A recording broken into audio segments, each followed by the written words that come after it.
This is Allied Services Friday Night Rivals on MyTV WQMY.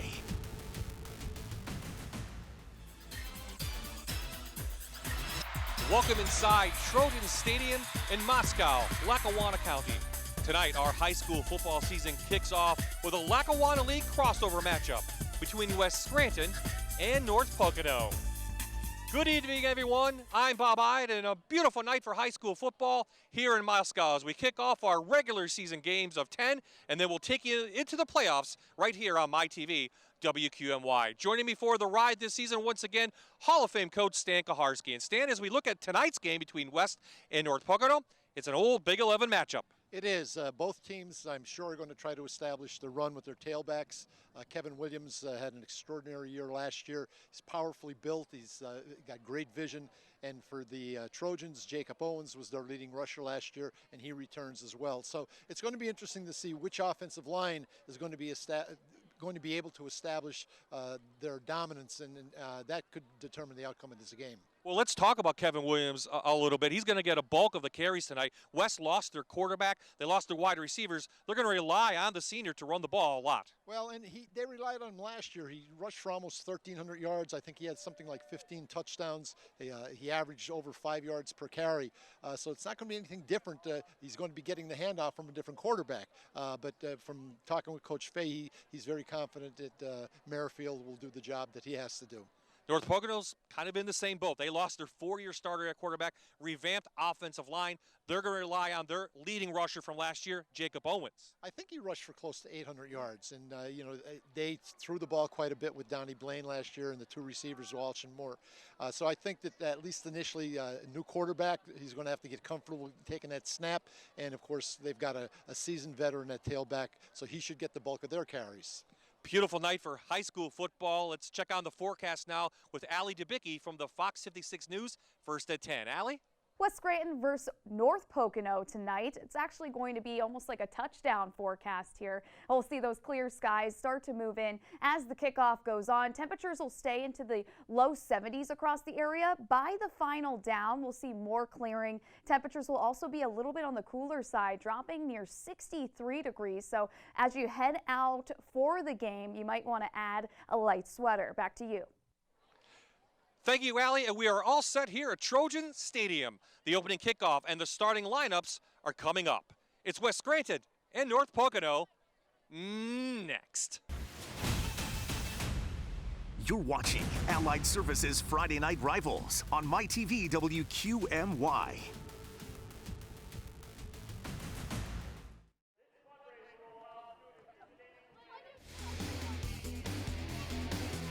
We are set for Allied Services Friday Night Rivals game between West Scranton and North Pocono from Moscow in Lackawanna County. The third member of our crew this year. We bring him back, Mr. Paul Grippy, and he is more on the Invaders. Paul. Bob, a pleasure to be back for 2019, and this season starts off the same as last season for these two teams. On opening night 2018, West Scranton shut out North Pocono. The Invaders went on to a 7-win season, and not one but two of those 7 wins were against North Pocono. They had a rematch in the quarterfinals of the district playoffs, and that time West Scranton only won by 4, but 2 of their 7 wins last year against North Pocono. And West Scranton feels like they could have done better last season. They feel like they can take it up to the next level this season, and they're going to measure themselves against the North Pocono Trojans again. Invaders have over 50 players out for the varsity team this year, so enthusiasm, participation is high, and they had a little help this preseason. Coming to the workouts and helping out the defensive line, a football player from the past about 35 years ago named Mark Spindler, who wasn't too shabby for the Invaders. How'd he end up? Well, asked the Detroit Lions because he made it to the NFL. So Bob, West Scranton, high hopes for this season and hoping to start it off the same as last season. Thank you, Paul. West won the toss. They deferred. We'll see North Pocono get the ball. So Nick Guardi will have our Keystone College kickoff to the 2019 high school football season. Back to receive, Jacob Owens and Gabe Hibbrell, and we are underway. High school football. Hibbrell just outside his 15, has room. Nifty moves, and Hibbrell's off to the races. The senior, can he be caught? He is caught at the 5-yard line. What a return, and what a start for the Trojans, Stan. It's a great momentum shift already, Bob. Not that either team had it, but certainly that he found a little seam to the right, and he'll break some tackles. Makes a great cut there. Now it's just a race to the end zone. And number 3 for West, Austin Lewis, manages to knock him out of bounds inside the 5-yard line. Just caught him, and what a start for the Trojans.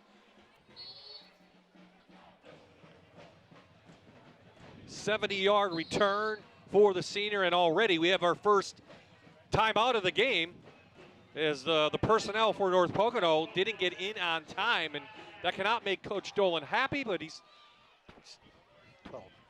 There's 12 players on that. 12 players on the field, so not a good start for the Trojans on that offensive series. So we'll see our first quarterback of the night, and that will be making his first start.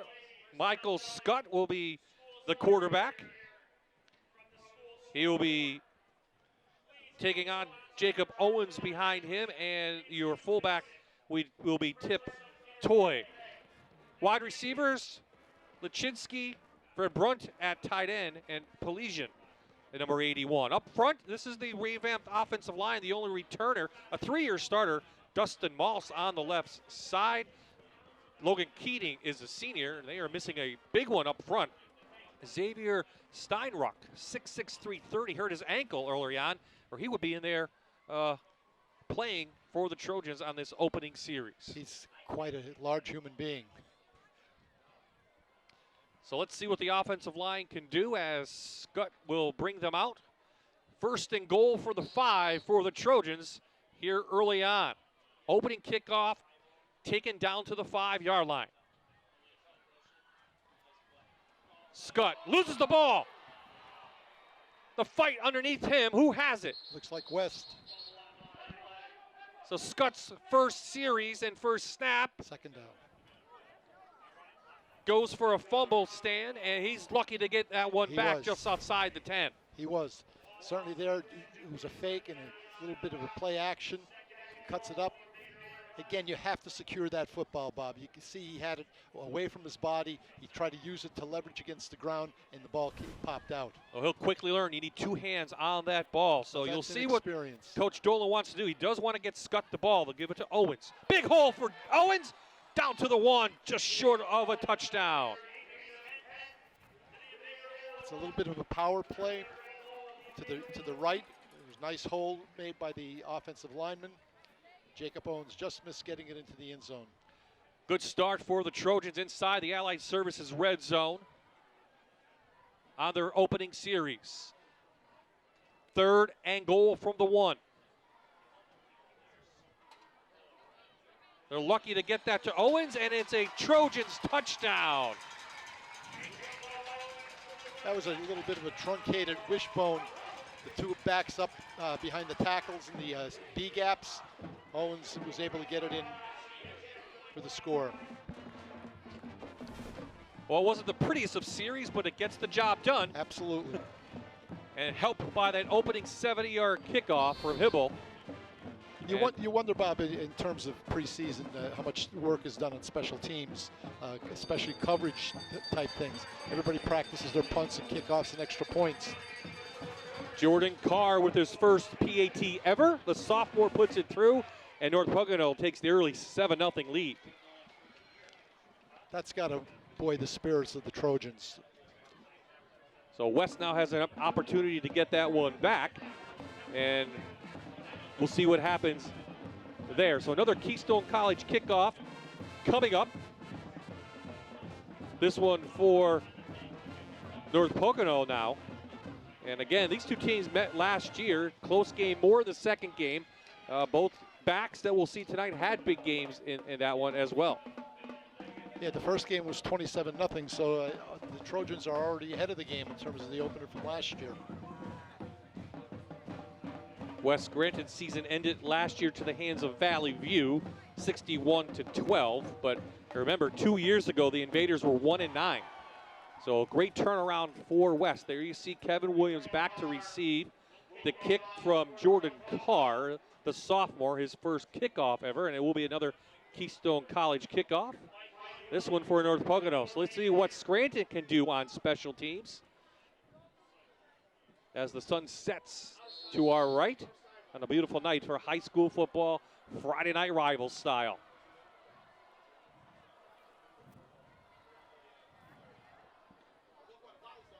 They'll squib it. It goes off a West player, and the Invaders will have it their first possession at the 31-yard line. So a new quarterback for the Invaders. He'll be Caden Merrifield. He played in 2 games last year. Pretty good numbers, 350 yards, had 4 touchdowns. He's a 3-sport athlete and a pretty good quarterback. We'll have to see. Coach Fay has a lot of faith in him. He says he's a very intelligent young man. He's a leader on the field, a point guard on the basketball team, shortstop on the baseball team. So you know he's playing key positions there. West last year had nice offensive stats, 33 points per game. Williams bounces off a couple of players before Roach can come up and take him down. A couple yards on that. The right guard pulled that time and tried to lead Kevin Williams up in that B gap. Williams at 5'7", 190. He's put together. Yeah, 12 touchdowns strong. last year, yep. 2 years ago, he had 580 yards and 3 touchdowns. That was his sophomore season. You take a look at those legs, you can see a lot of muscularity.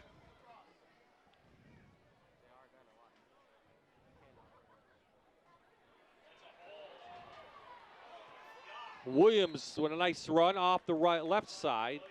10 yards for him. And now here are Quad A Driving Academy starting lineup for the Invaders of West Scranton.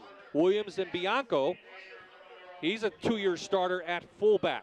The wide receivers brand new. We'll see a bunch of them, but it will be Forsetti, Darbenzio, and Walsh who will get the start. Up front, again, Fushon Liggins, an all-league type player. Number 74 gets the start. He's a senior. All seniors getting the start for the Invaders. That's your Quad A Driving Academy starting lineup.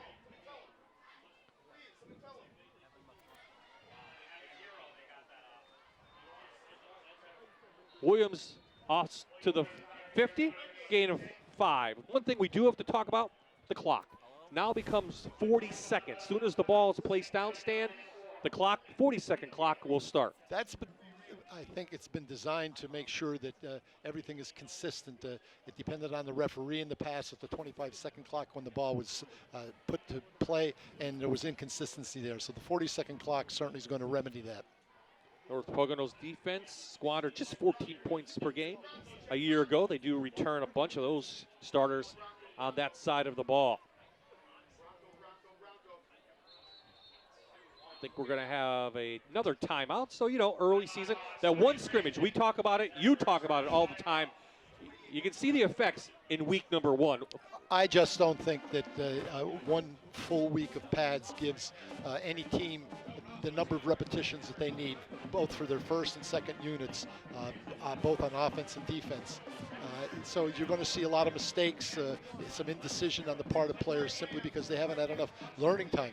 And there's been some other changes besides the number of scrimmages. It's in terms of how many days you can have pads on, with the time that you can practice. I really don't think that that's in the best interest of the young men playing this game. They just don't get enough time to be taught.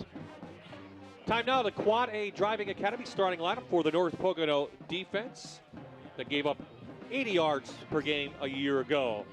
Van Brunt up front along with Krajewski, a lot of experience up front. The linebackers, there's 4 here. Owen's a big-time player out there, along with Howe, Toy, and Hibbrell. And in the secondary, just 3 quarterbacks, 2 quarterbacks, and a safety. That safety will be Ryan Dolphin. That first series, North Pocono was in a 4-4, then they switched to a 53, and then went back to the 4-4. They're back in their 4 now, the 3-deep zone. And we have not seen a pass, which I don't think we're going to see a lot of passing tonight. As we say, tipped at the line of scrimmage. Not sure who got a hand on it. Looked like it was Van Brunt, possibly 33. Goes incomplete. There Third down on the way. A little mix-up on that. it looked like Forsetti was running a deep route, and Merrifield was throwing a stop, a 3-step drop, the 5-yard turn in. They took Williams out on this play, so it's going to be curious. Spano's in the game in his place, and we see a 2-by-2 alignment here. The leading receiver back for West is the fullback, Bianco. Right. He had 8 catches last year. Merrifield chased and taken down behind the line of scrimmage for a sack. Big number 92, A.J. Ambersettia. Big play for the Trojans. So that could be considered maybe for our Toyota defensive play of the game. It's a loss back to the 42, loss of about 8, and that will force our first punt of the game.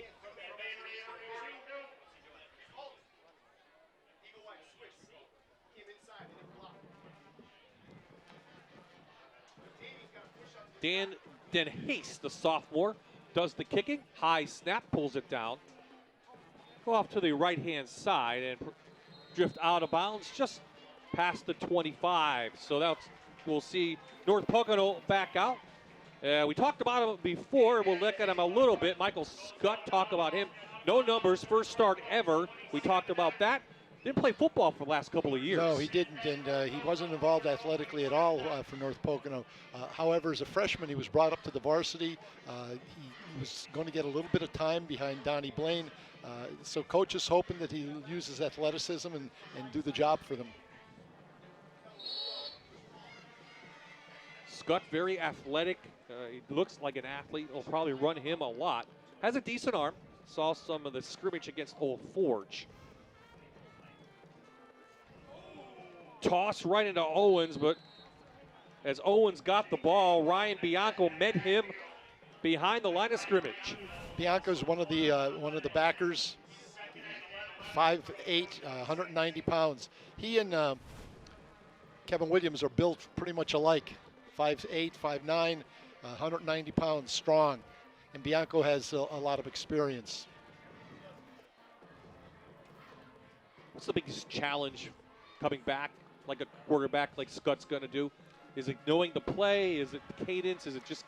Well, first of all, it starts with knowing what you're supposed to do, and then it's the rest of it's all repetition. Second timeout.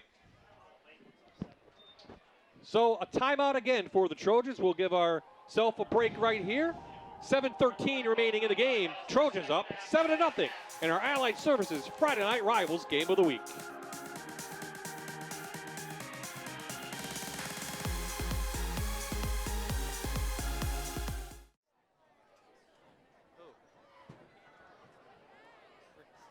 Assistance while getting paid as a CNA. Allied Services has excellent career opportunities for RNs, LPNs, and CNAs. Visit allied-services.org/careers today.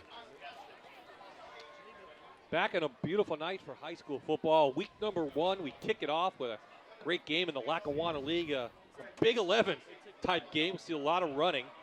I already have a score courtesy of a big return on the opening kick. North Pocono then took it in for the touchdown. Scott tries to get something off the right side, but West is all over that play already. They were. There was at least 4 West invaders on that tackle. Leading the crew was number 28, their running back, Kevin Williams, who's one of their defensive ends. 3rd and long. You'll see Kevin. Williams, a nice build kid. We talked about him. They're going to make Scott throw the ball. They're going to play the run and make him throw it. Let's see what they want to do on 3rd and long. Scott's just going to pull it down, try to use his athleticism, but West is right there. Gain of 5, they're going to punt the ball. West is really scrambling to the football. That was one of the things in their scrimmage against Mid-Valley that Coach Fahey was really pleased with, how they just ran to the football and gang tackled.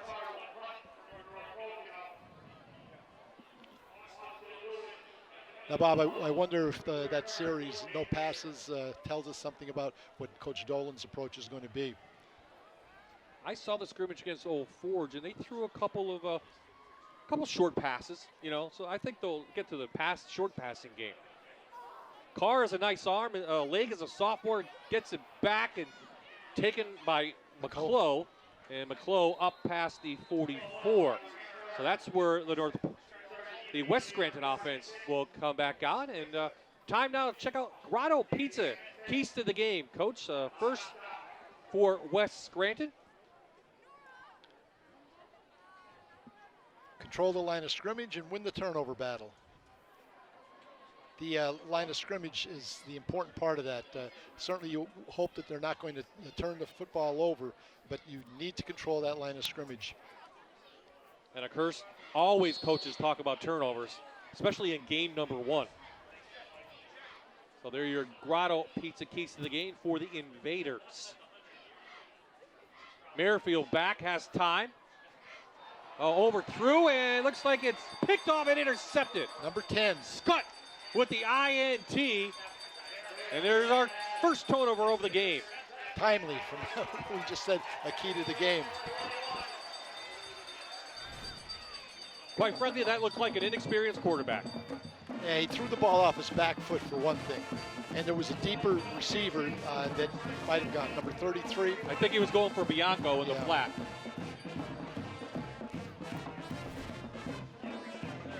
There's 2 big plays by the Trojans here in this first quarter.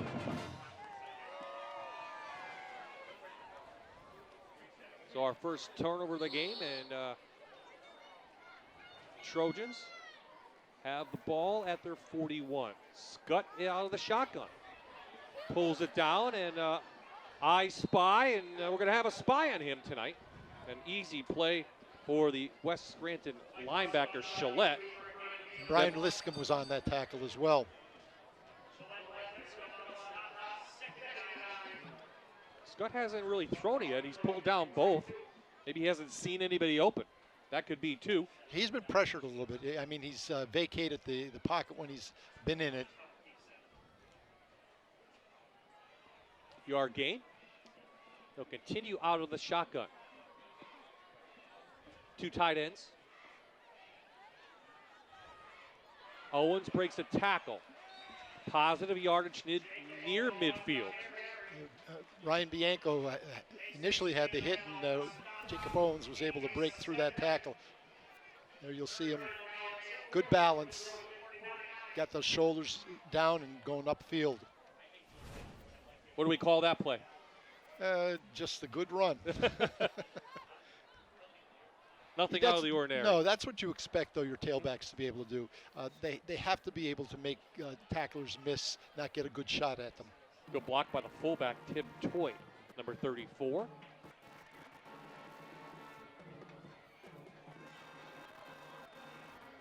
And close to the first down. Scott's going to lay it out, and let's see if he makes the line to gain right inside West territory. It's going to be close. We'll probably have definitely going to have the chains come out. It's a little short, not much. Probably about you're sticking with that? 16 inches. This is your first one of the season now. They called it a first down. Well, I would have brought the chains in. Maybe you got to come to my spot, see the angle maybe. Well, it looked like the line to gain chain was beyond that hash mark on the 49. So the series for the Trojans after the interception will continue. And another timeout. I think it's going to be another timeout. So each team has used 2 timeouts already here in the first quarter. One of the advantages of having Michael Schutt in the shotgun is that he can run from that position a lot more effectively than if he's taken the snap under the center.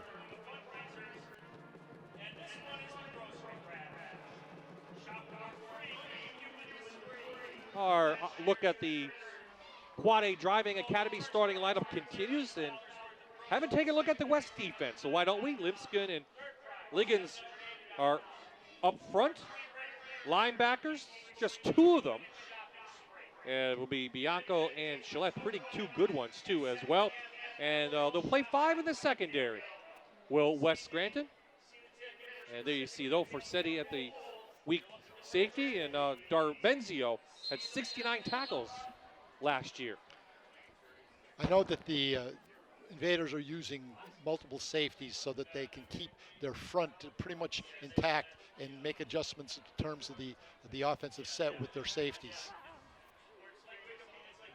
So each team now just one timeout left in the first half. To the eye we go. Owens ripped down by McClough. Speaking of those safeties. It's a 4-yard gain.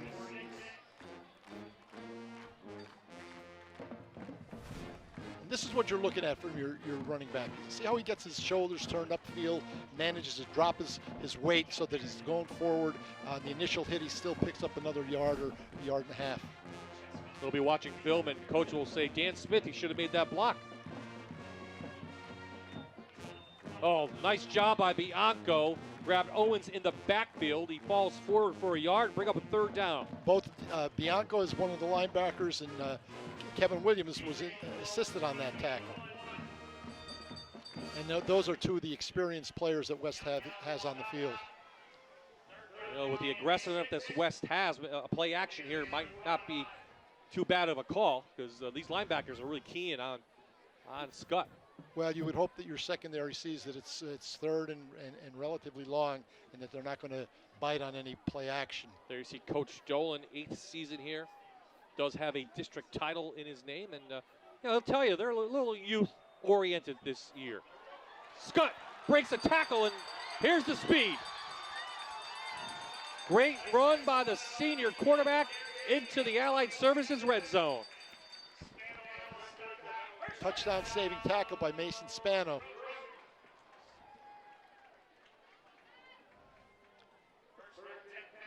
That's what you like to see. He committed to that run. He, again, balance, going towards the line of scrimmage, accelerating and looking to run the daylight. 27 yards for Scott. Another opportunity in the red zone for the Trojans here in the first. Back to Owens. Gets a block.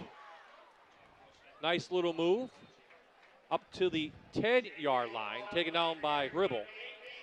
The Trojans were in an end over to the left that time, and Mason Spano did not set the edge. He was beaten to the outside by Jacob Owens. Excuse me, Darbenzio on the tackle for a West, and a couple yards for him. So you're seeing what they do, just nice, easy handoffs, left, right.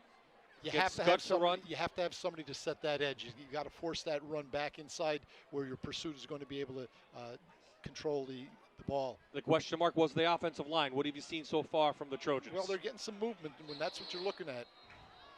I think we got some movement. Speaking of the offensive line.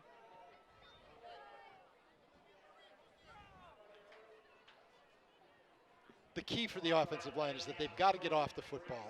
I've always talked about reestablishing the line of scrimmage downfield. You got to get movement out of those down people. In that particular play before the penalty, whoever was on the guard on the nose, he just fell to the ground.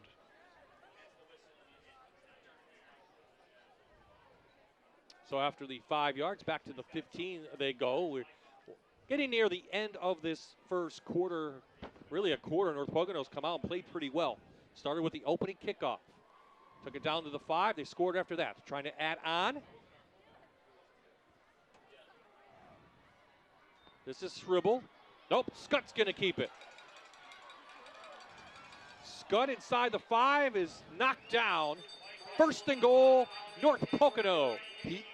Michael Scott has shown very, very good speed here. I think he's surprising the Invaders a little bit. He's running by people.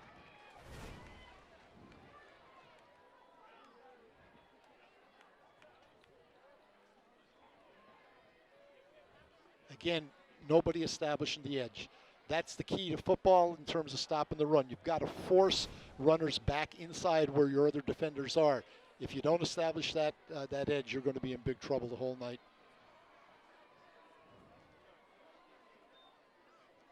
Owens gets the block, dives in, and he has another touchdown for North Pocono.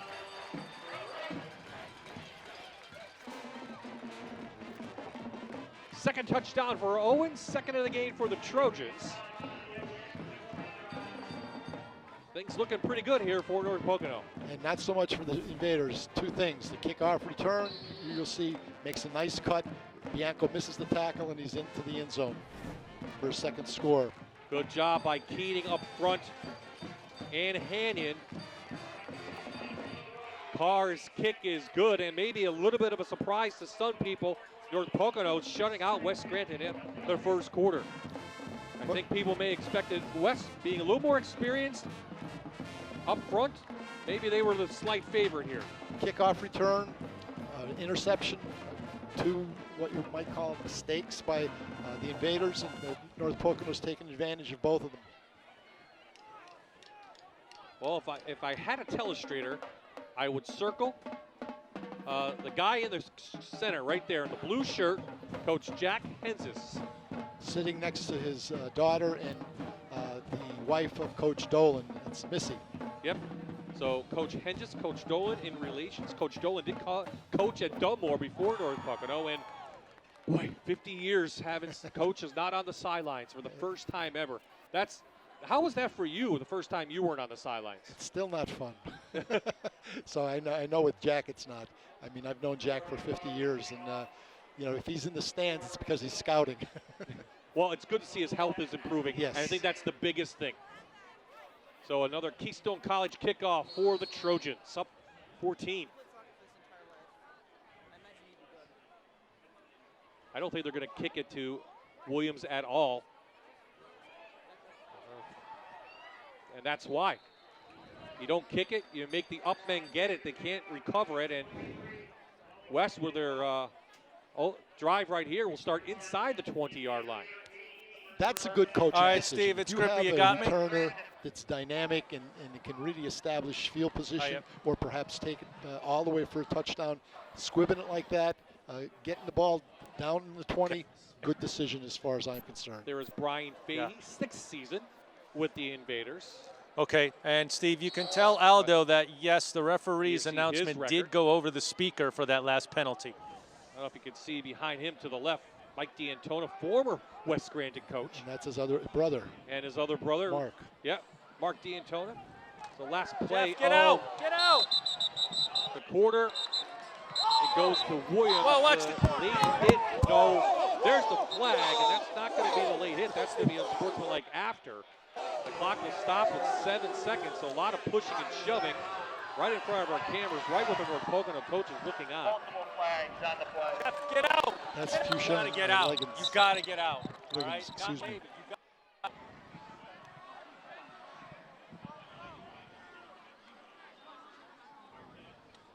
So let's talk about our referees that tonight.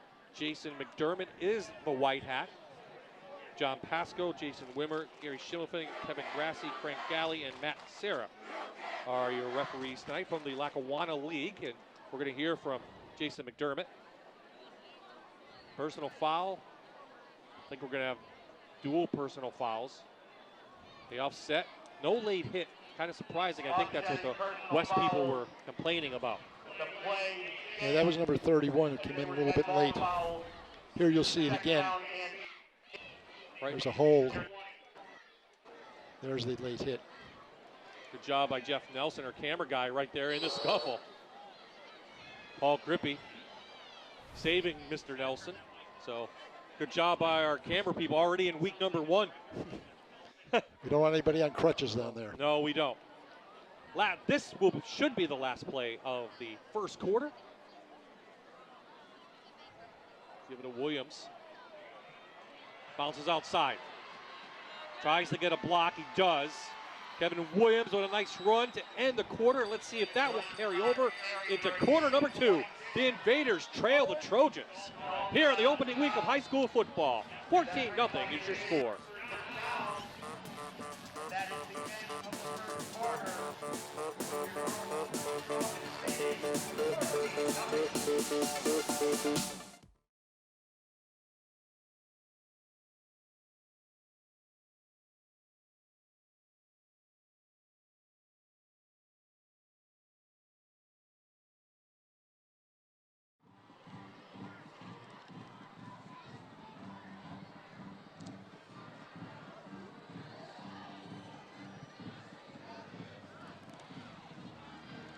on the close in and out of town scoreboard. Valley View 13, Wampaupack nothing.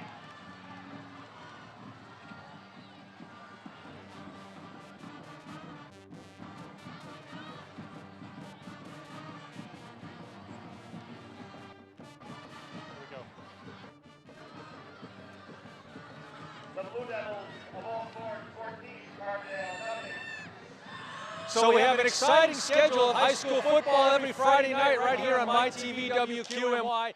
And lots of new features this season too. One of them that we're most proud of will be our Figured Law Firm Scholar and Athlete of the Game. So every week we will take a player from each team and designate them as our Scholar and Athlete. So our first two from week one, first of all from North Pocono, it's Dustin Moss, number 74. He is a captain for the Trojans, a 3-year letterman. He's a high honor student. He volunteers at his local Bible school. He's a lifeguard in the area, a terrific guy, and a nice member, a nice gentleman for the Trojans. For West Scranton, Zach Darbenzio, number 14. He plays safety. He's a 3-year letterman for the football team, also plays baseball, also on the honor roll, volunteers at his church, and a terrific guy. So thanks to the Figured Law Firm for sponsoring us this year and supporting our Scholar Athlete. Each week we'll pick a player from each team. And Bob, this is a nice little feature and a nice little tradition we're starting. And absolutely, Paul, and we'll make one little adjustment to what you said. It does not have to be a football player, so that's the good thing about the Scholar Athlete. It can be any gender and anyone playing in the school. It has to be a senior, of course, from the schools. We just happen to have 2 football players this week. So we'll get all those names at the end of the year. They'll send videos to us. We will pick a winner, and that winner will get a $5,000 scholarship from the Figured Law Firm. That's our Figured Law Scholar Athlete. Thank you to Paul for making those presentations. We are back. North Pocono is up 14-0. This is Caden Merrifield being chased. Get rid of it. He wants to make something positive, and he kind of does. But let's see where they're going to mark him inside North Pocono territory. Boy, he takes a big risk here. There's an example. 33, again, had him contained, and he stopped his feet, and he allowed him to get to the boundary. And what were you thinking? I'm thinking throw the ball out of bounds, right? Absolutely. So he makes something out of nothing, and he gets, what, 8 yards? Right, it's second and short. Bob, I don't know about you, but Kevin Williams reminds me a lot of Andre Chalette. He gets into the line of scrimmage, and there's nothing there. He bounces it, and he's got good enough speed to get to the corner. And that is true. Of course, a long list of running backs who have had great careers. Well, I saw at West. I saw Andre Chalette up here his freshman year before he got hurt, and he just dominated the football game. Yeah, he was plagued by injuries through his career. Oh, absolutely. Yes, he was. He was a good one. Seems like they always have that great tailback for the Invaders. That's the history of West Scranton. Yeah, it is. For decades. They've always had a good running game and kids that could really carry the ball. You saw the penalty that backs them up 5 yards back into their own territory at the 49. So second down upcoming for West. 7-5 last year. Great improvement over 1-9 2 years ago. Trying to even do better this season. Here comes the rush. He's going to lay it out. And just out of the reach of Nick Forsetti. He thought he might have pulled it in, but he just overthrew him. And almost intercepted by Brian Dolphin.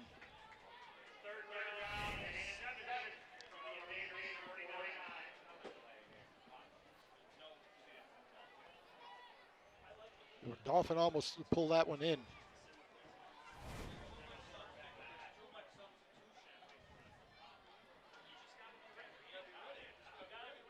Third down upcoming. Empty backfield. And I think we're going to get another timeout. So Coach Dolan, he's out of timeouts now here the first half. Something obviously he didn't like as they line up with the well, that was a different 5 set. outs. It was an empty backfield. So 14-0 is the score.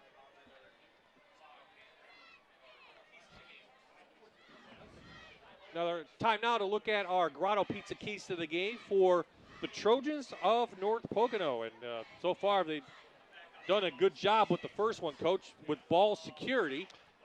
They've kept, while they've had the ball on offense, they've held on to it and been able to score 2 touchdowns. And Hey, Steve, it's they've Grippy. Can you hear not me? given up big plays, but they've had big plays. All right, next chance we get, They I have. can They talk started about the big the plays in the player opening for kick. West Scranton, I'm not number sure 2. that West Scranton was ready for the quarterback to run the way Did we he's get run video of tonight him so far in the pregame? first quarter. Well, they've had Scott contained a little bit. He's But, made big plays. But yeah, He's shown probably more speed than they. What did they have? 1 tape on him? yeah, I don't even think that, right? Well, the scrimmage. Yeah. The scrimmage tape. Well, they didn't do much in the scrimmage. And But it's hard to measure speed just watching a video. okay, so 5 wideouts. Williams is in the slot on the far side.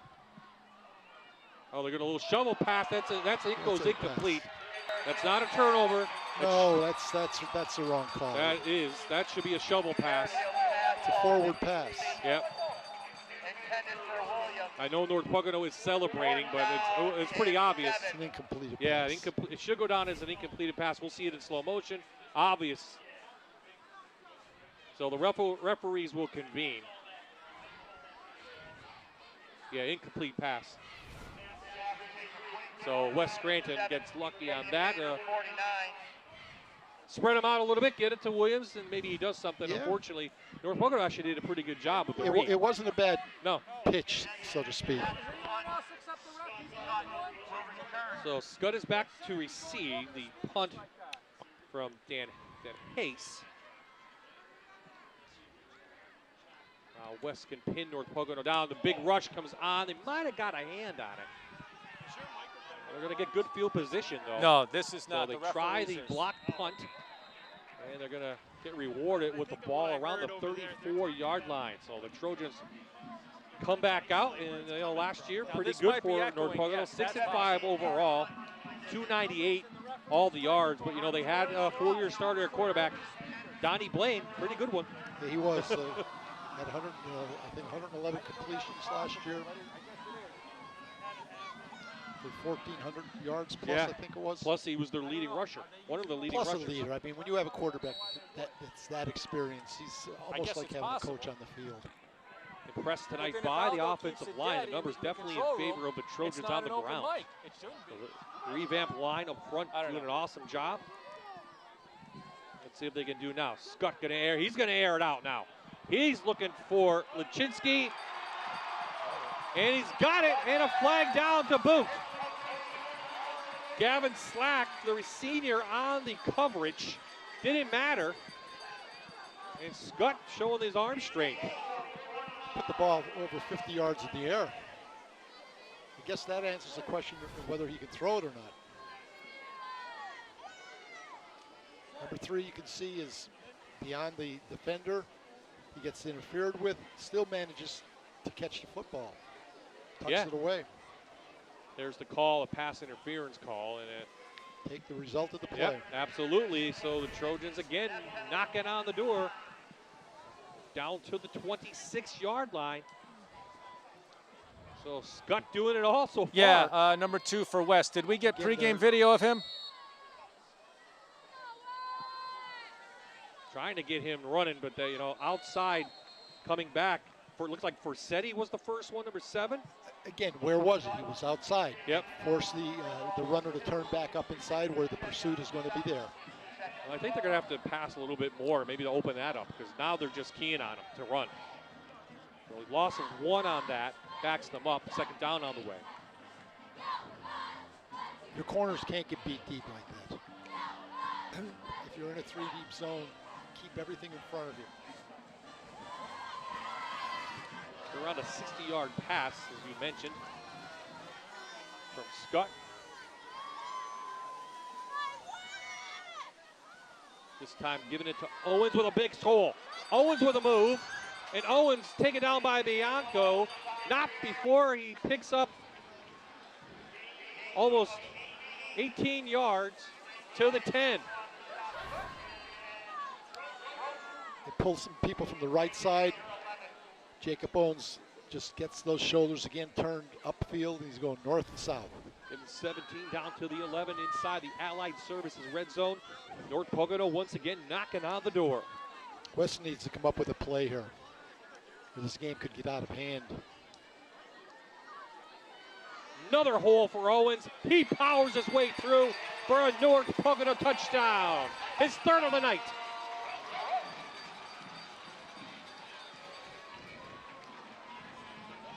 And this offensive line is just pushing back West Scranton. They are. They're just not getting off blocks. They're either going around blocks, that's the West front, they're going around blocks or getting blocked entirely. Again, credit to the to the North Pocono offensive line. Yeah, nice job. Carr in again. Nice kick is up and through, and with 10:01 remaining in the half, it's the Trojans who lead the Invaders 21-0. We'll be right back.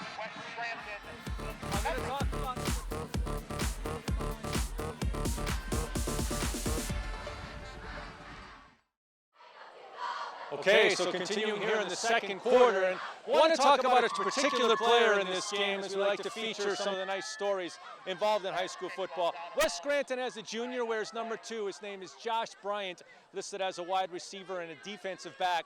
It's his first year going out for the football team. Josh is an interesting player. He was born with one arm, and then one arm that only goes down to the elbow. But he wanted to go out for the football team. Coach is happy to have him on the football team, looking to see if he can get in the game. A bit of a reminder of Shaq Griffin, who played for Central Florida and was drafted by the Seattle Seahawks. Same sort of situation. He achieved a high level playing football. His infirmity did not hold him back. Josh Bryant, same kind of story. Part of the West Scranton football team, making a contribution, inspiring the rest of his team, and nothing holding him back. Bob, we're always happy to see that kind of player. Hey, he's not letting his disability hold him back, Coach, at all. He's coming out. He wants to be a part of the team, and Coach is letting him, too. So, nice play for West now, one of the few ones. Devin Chalette going to take it up near midfield. So we got a flag down and a hold. So another mistake from the Invaders. They've had self-destructed here. There you saw There's a hole. Yep. Pull them down. So a big play is negated by the flag. West keeps hurting themselves.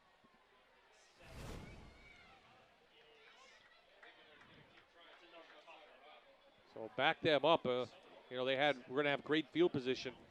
Now, after that, we'll have first down, and boy, they're back at the 21. First down at 23 to go. For West. And they really, Coach, you mentioned, need something positive to happen.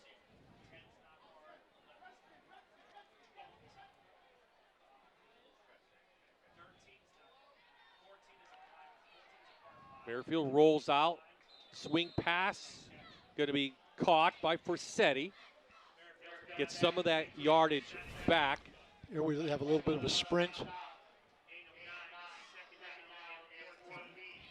It's a nice job by the receiver. Forsetti got that right foot down. Why? High school, you only need one foot in bounds. Why roll him out?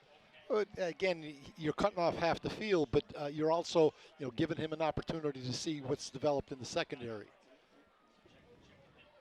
Of course, Merrifield started 2 games last year. Pretty good basketball player, baseball player. We noted that. Trying to do something on the football field. Just a junior. He swings it out and gets it to Spano. And Spano gets inside the chains from before, so third and, manageable now, maybe about 9.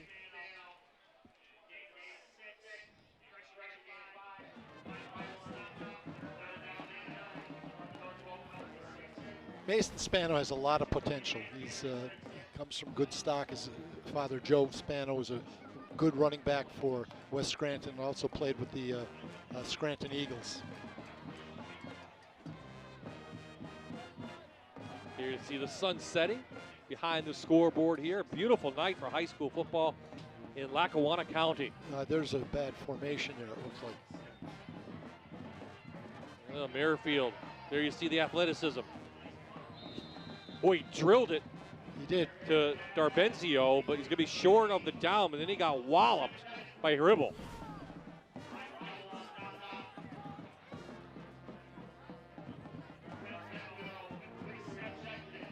lots of penetration. Again, the offensive line's not protecting him. Caden Merrifield was not such a good athlete. He would have lost about 10 or 15 yards on that play. Leaving the quarterback on. 4th down and a long 2. Coach Fahey probably going to see if he can drive them off sides, or he just needs something. He's trying to make something to happen for his West Scranton. They're going to give the ball team. to number 28 here. Williams bounces outside. He's got the first down. Gets the corner, and inside Trojan territory he goes. Kevin Williams down to the 40. Gain of 17. That's a big play. You give the ball to your money back, and he's going to make things happen.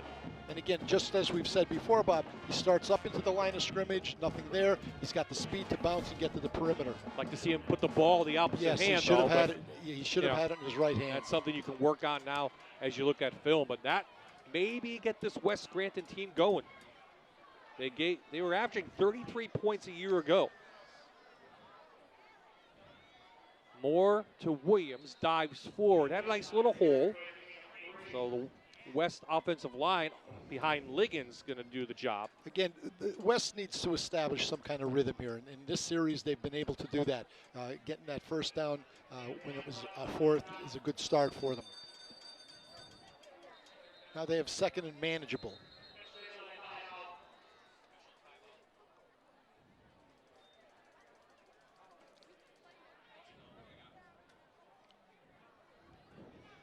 So coming up, we have the Toyota halftime. We'll have the look at some of the top stories that you'll see on the Fox 56 News 1st at 10 tonight, and also talk to a representative from Allied Services as that we welcome them on board, being the naming sponsor here for Friday Night Rivals as we start a brand new season, 10 regular season games.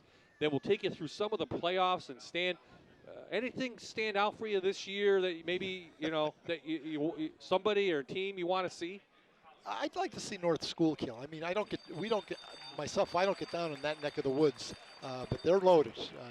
If it weren't for Southern Columbia, they might be the best team in the region. So it'd be nice to see what they're going to do. But you and I are going to do some games down in District 4, and we're going to see some pretty good football teams. Yeah, North Schuylkill taking out Loyalsock tonight, and Loyalsock, we'll see them in 4 weeks. Is that the Montours? The Montoursville game, Battle what of do the they call Bridge. that? The Bridge game. The Bridge game. Yep, big game out there.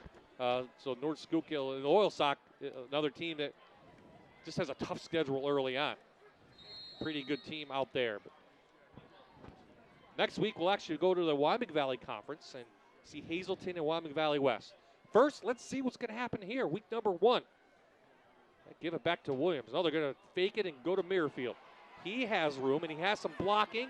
Don't see any flags, and he picks up about 11 yards. It was a nice call. It was good a nice call. Little ball fake here to the back up inside and just kept it on a bootleg to the bench. Showed good speed. Deepest penetration of the night for the Invaders into North Pocono territory. And let's see if they can convert. They need points, down 21-0. Well,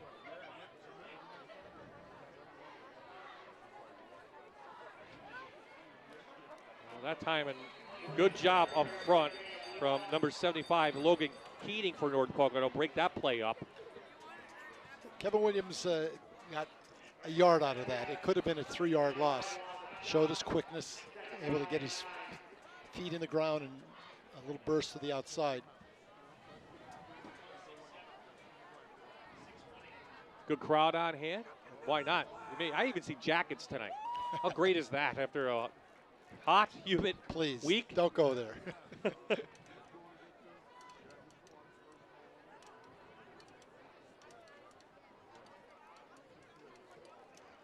Going to roll out Merrifield. He's going to go to the end zone. Oh, he's got Forsetti wide open. Pulls it in, and it's a West Scranton touchdown of 24 yards. Well, Merrifield says, I can throw too. He can. They opened the scrimmage against the Mid-Valley with a play-action play just like this. This wasn't play-action, it's a little bit of a sprint, but the wide receiver was wide open. Just ran by the corner. that shouldn't happen. I mean, again, if you're a cornerback and you're in a 3-deep zone, which North Pocono's been in, you shouldn't allow that guy to run by you. Nice drive from West Scranton. Missed Kick from, Missed it. yeah, Wide left. Guardi is off to the left, but they're on the board. It's 21-6, and now they can build on something. Yeah, they can exhale here.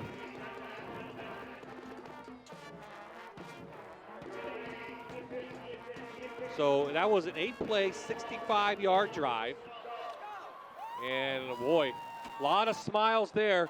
It's the Casey Dental Smile Cam, a new feature this year. And I think we got a lot of kids in there going to Hawaii. Looks like it's tropical night. A lot of smiles. A lot of smiles, sure. A lot of great smiles. Thank you, Casey Dental. And we'll see you in the second half. Maybe we get some of the West Scranton kids on the opposite side. They have a nice contingent on hand. Not many smiles yet for West Scranton. Not many. That was a big series. They showed a lot of poise. They showed no panic being down 3 scores, and they were able to put some points on the board. Now their challenge here is to take the ball away from North Pocono. And I like the play mix-up. I mean, they ran the ball well. They went for it on 4th down, and they threw a couple passes in there. It appears, and remember, I think they were backed up pretty good too. Yes, they were. It appears that getting Merrifield on the edge there is going to be a part of their offensive thrust. He's going to do the kickoff. Not sure why, but a little squib kick on the Keystone College kickoff. And we got a flag down. That's because it went out of bounds. So not sure why Gorwardi wasn't kicking off.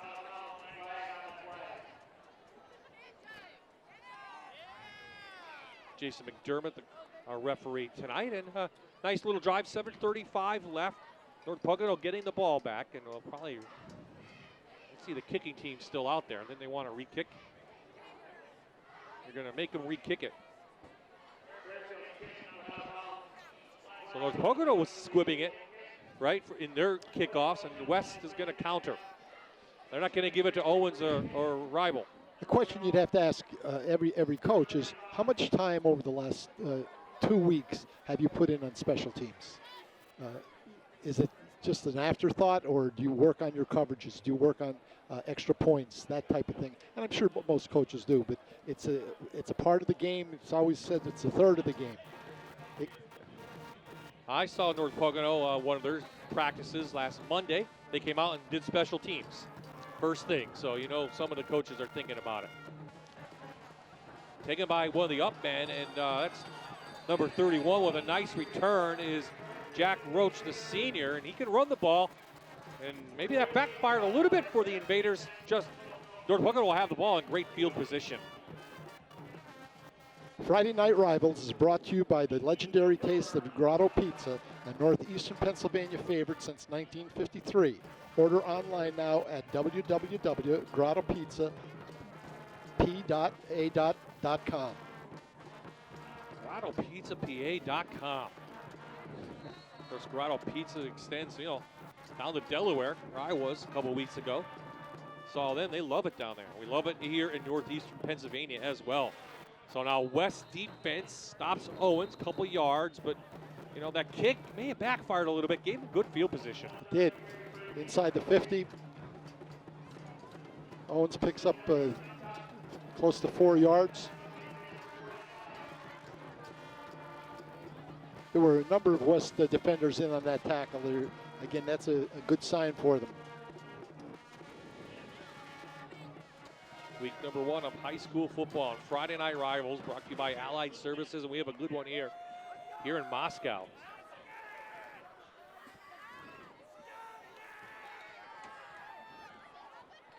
Scott the keeper, a couple more, 3rd down upcoming.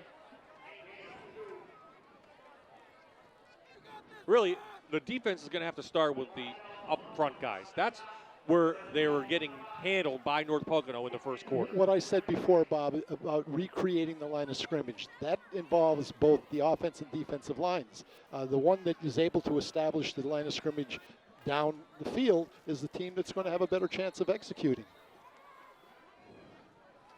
Big third down on both sides. We have a official's timeout. Beautiful night here. It's cooled off a little bit. Fall must be on the way. No. It's a long summer. Long summer.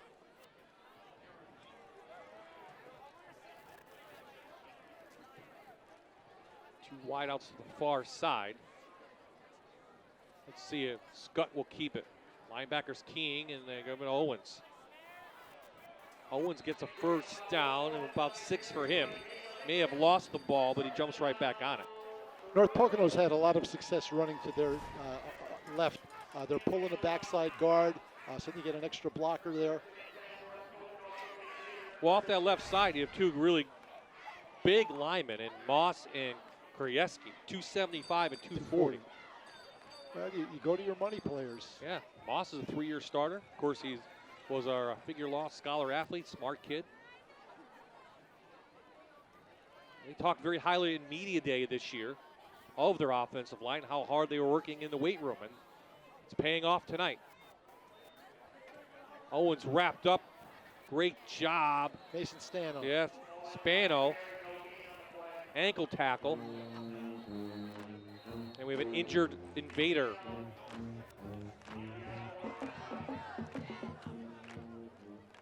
Who's that? Rondell McCullough, is that who that is? Didn't see a number, Coach. Yes. 57, yep. McCullough, the senior, 5'8", back on his feet. So nice to see that. Just one timeout remaining for both teams, and either team, and that goes to West.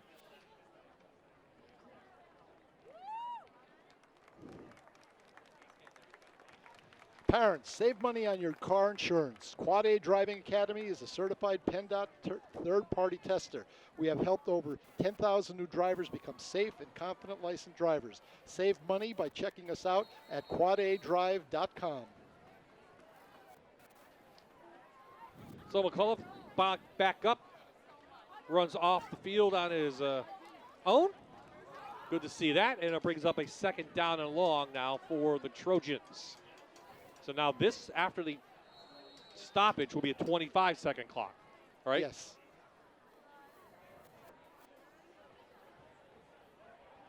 You see the line of scrimmage. Scott trying to get a block, can't. Nice tackle on the outside by Spano. You know, their defensive ends and their outside guys are doing a nice job staying put. They have to. Now this is interesting. I think Pocono may be in a two-down situation here. The ball's inside the 40. It's at 36. Talk about how the ends are taught to do that. Because I saw the Eagles the other night, and Graham, he went inside, and the guy went right around him. He didn't stay in his position. Well, and now you're talking about high school kids. Well, somebody has to be an edge player all the time. You have to have somebody that's a contain. It could be a cornerback. It could be a safety. It could be a defensive end. It depends on what your scheme is. Scott keeper. Scott dives through, and he's going to be short, I think, by 1 yard for a first down. Looks like it might be a chance for them to go for it. Picks up about 8. Watch this move here. To the outside, instead of going out, he goes inside that block and is able to pick up very close to a first down. 8 yards. They'll go for it inside the 30. It's a no-brainer here. Yeah. Now, do you give it to Owens or do you have Scott keep it? That's the question. Let's see what the set is. See what West is going to do, whether they're going to crowd that line of scrimmage. Here, this is the same formation they scored one of the touchdowns. Big push from the offensive line, arrival. And like Owens had the ball. That's a one-back set with the two fullbacks or somebody like a fullback in those B gaps, or you run what we call a belly play. There it is. It's just straight handoff. And again, take a look where the line of scrimmage is. All those red shirts are pushing those white shirts back towards the goal line. You saw McCullough back in after the injury, but yeah, you're right. Up front is where North Pocono is winning tonight's game. And I'm sure Coach Fahey will point that out at halftime. We're 3 minutes away. Another gaping hole for Owens. Touchdown, North Pocono. His 4th of the night.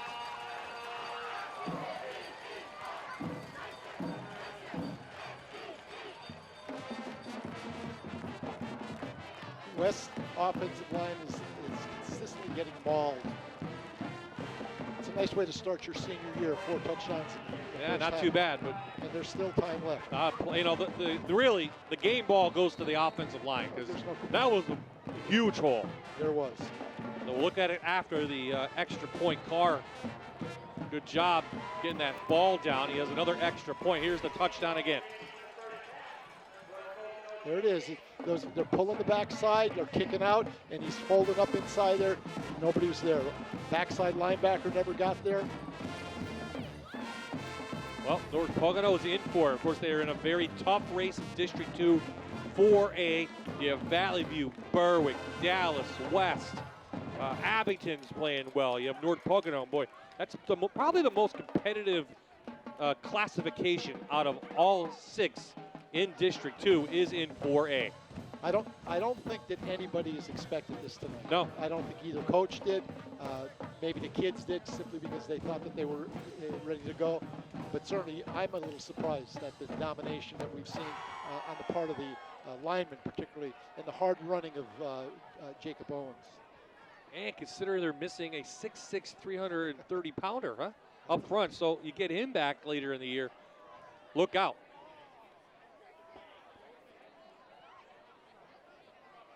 There you see the sunset behind the scoreboard here in Moscow, and it doesn't get any better than a beautiful night in northeastern and central Pennsylvania for high school football. I got to tell you, nice crowd on hand. School's coming back next week for a lot of kids, and they're enjoying some football here. Another squibber, as you expect, and really West has had trouble with this. Williams gets it at the 10. Let's see if he gets a hole, and he does up past the 25.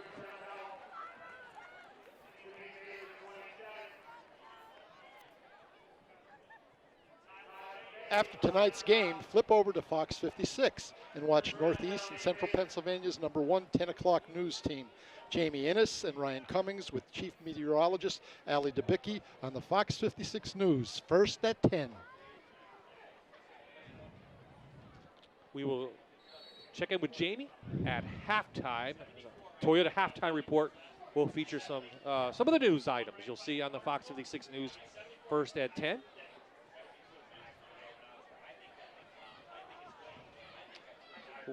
West back, Merrifield getting rushed.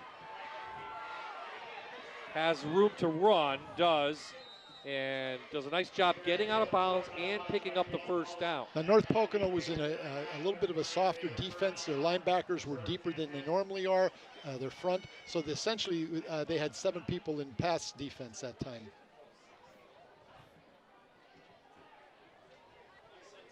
Stop the clock, that's important because I think West only has 1 timeout. They do. They need a score here.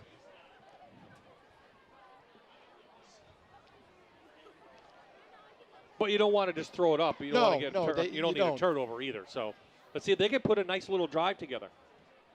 They did last time. Williams juggled it a little bit. Moss there. North Pocono switching defenses a little bit. I think they were in a little bit of a 4-3 that time.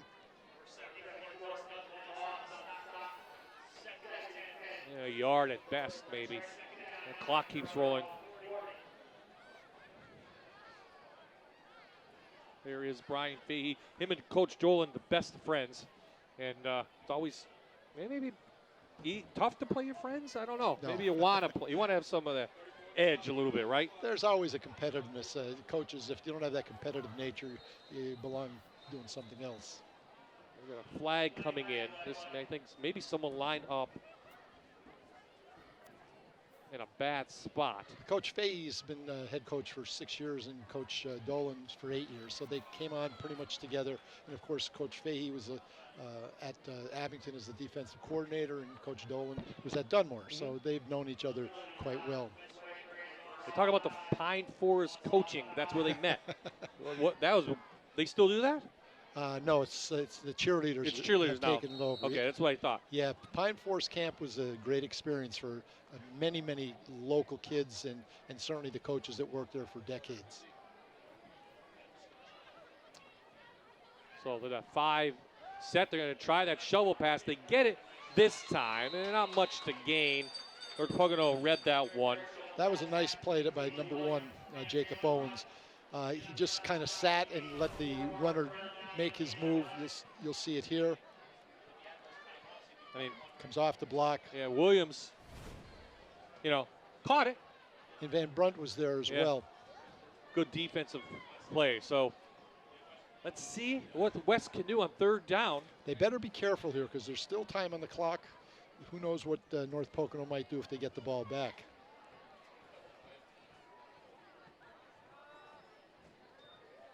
To Williams, nowhere to go.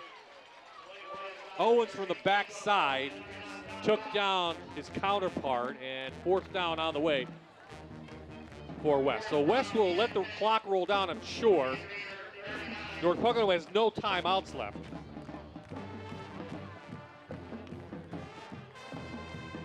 Now, I would say North Pocono's done a nice job containing Williams tonight. He had a couple big plays, and that's about it. Well, they've controlled the initial gap that he was trying to run to, and he's using his athleticism, his speed, his balance to bounce and get to the perimeter. And how does North Pocono defend that? They've got to establish that edge. It's redundant for me to say that over and over again, but when you see players being able to get to the perimeter like that, somebody's not doing their job.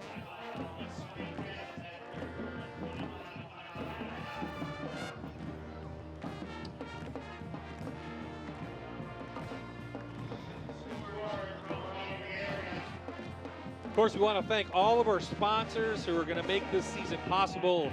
You've seen them throughout tonight's telecast, especially Allied Services. You're going to see, when you come to a game, you're going to see them at our Fox 56 tent. Not only can you find a great career at Allied Services here, maybe talk to someone, but you can also get a prize for that from Fox 56 and our great staff doing an awesome job. Giving away, great swag, quite frankly, from the CW, from Fox 56, and even from my TV, our shows. And come and spin the wheel when you come to one of our games. I want to thank all of our sponsors who will make this season possible. Bob, the station does a great job of for our young people, for our players, and even our fans. So Den Hayes got it off the side of his foot, get a nice little roll. And let the clock roll, and they do. 28 seconds left in the half, 28. No timeouts for North Pocono. I think you just take a knee and you call it and get it in. You can do that. Of course, I was now a coach, but that's what I would do. Bob, everybody's a coach. From the armchair. Everybody. If you look at these couple thousand people that are here, I'm sure there's a few coaches in the stands. They're taking a knee. Okay, so West, Coach Fahey, what are you talking to your team about? They've got to do a better job up front, both offensively and defensively. They're going to get the ball to start the second half, so hopefully they'll be able to get back into the game. But that's going to be the key. Their offensive and defensive lines have been outplayed by North Pocono's offensive and defensive lines. They just haven't done the job stopping Jacob Owens and the quarterback. Michael Scott, for his first varsity start, has done an admirable job. He has. He's contributed to a lot. Coach Dolan going to be tried to get interviewed by our own Paul Grippy. Paul is with Coach, and we are ready. Let's go down to Paul Grippy now with Coach Dolan. Coach, you must have had a great preseason. You came out firing in every way in this game tonight. What was going through your mind when you went up 21-0? Well, we've been here before with them. It's a long game, and they have great athletes. They have players that can take a touchdown in seconds, right? So long game to go. Our kids have worked really hard, and some things have fallen our way, right? We've been very fortunate in some ways. So we just got to keep on playing. That's why they play 4 quarters, and we have a long way to go. And you have a young team, so you have to sort of talk to them about this kind of lead at halftime. Our seniors have to lead. We don't have many of them, but the ones that are there playing, they have to lead. And we got to realize there's 4 quarters in the game. There's 2 quarters left, and West is very, very explosive. So we've been here before with West, right? And their coaches do a great job, and they're going to come out in the second half fired up. So we got to meet that intensity. All right, thanks a lot, Coach. Thank you. Good luck in the second half. And Bob, maybe you should write a book about how to run preseason. North Pocono came out firing tonight. Absolutely. He does a nice job here. He had his team ready for tonight's challenge. The Toyota halftime show is on the way. When Stan and I return in a little while, we will have first half highlights, and we'll have a nice check presentation to the folks here at North Pocono. So it's the Trojans over the Invaders at halftime, 28-6.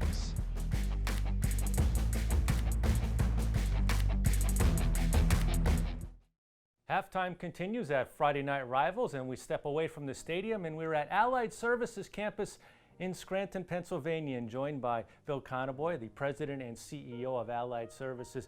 Bill, Allied has grown into such an enormous presence in northeastern Pennsylvania over the years. What makes it such a special and unique organization? I appreciate you saying that, because we really have grown over the past 61 years. And I honestly believe Allied Services is one of the most unique healthcare systems in the country. And here's why.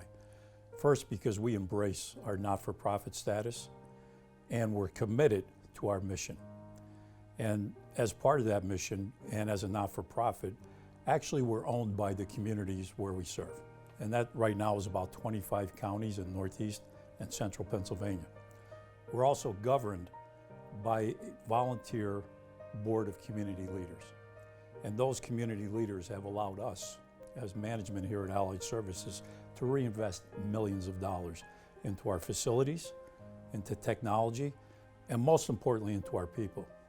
And speaking of our people, you know, people don't realize we have nearly 4,000 employees living, working, recreating, worshiping, and being involved in the communities where they live.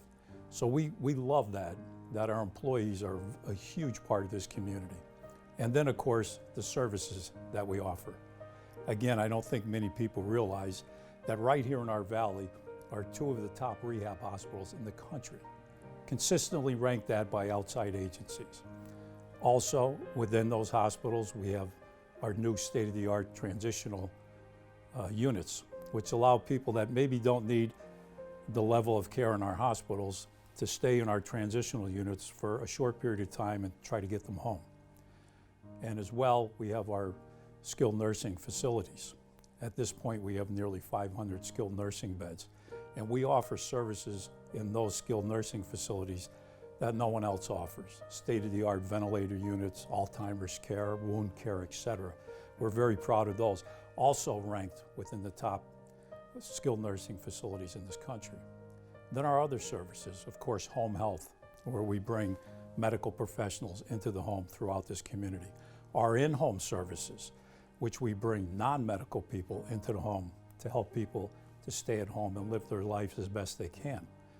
We have 18 outpatient clinics, again located throughout northeastern and central Pennsylvania, with just outstanding clinicians there that offer speech therapy, occupational therapy, and physical therapy. Then we also have vocational training, behavioral health, mental health, all those services, again, which many people aren't aware of. Most recently, we entered the hospice service for this community. We built a beautiful new inpatient hospice, and we provide hospice in home. So we do so many different things that I'm not aware of many healthcare systems throughout the country that do all those. As well, in thinking about it, we have a school located on our campus here in Scranton for children with special needs that maybe other school systems aren't able to provide. So we do so many different things, and we bring so much to this community that I'm really honored to play a small role here at Allied Services. Well, really, it's a part of our lives, because over the course of your life, you either know someone or maybe you yourself who will have an Allied Services and go to an Allied facility at some point.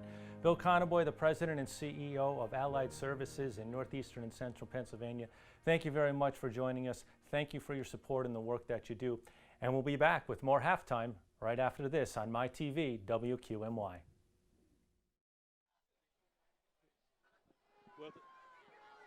With a beautiful sunset behind us, the score, North Pocono leading West Scranton at the half, 28-6. Our Toyota halftime continues. Bob Ide and Coach Stan Kaharski were in the booth enjoying a pleasant night for high school football. In a little bit of a surprise, but we'll get to that in a second. I want to thank Allied Services for being part of the Friday Night Rivals team, and because of that, each game we go to, we will present a nice check to the home team of $250. On hand tonight for North Pocono, accepting the check was Eliza Magazzini, the athletic director. On hand for Allied Services, Stacy Horn, Mona Gracie, and Ken Yablonsky, handing the check over to North Pocono. So we're happy to do that, taking care of the schools, not only with the check presentation, but also with the scholar athlete. So back to the game. Bit of a surprise. Opened up North Pocono offensive line, really doing the job tonight on West Scranton.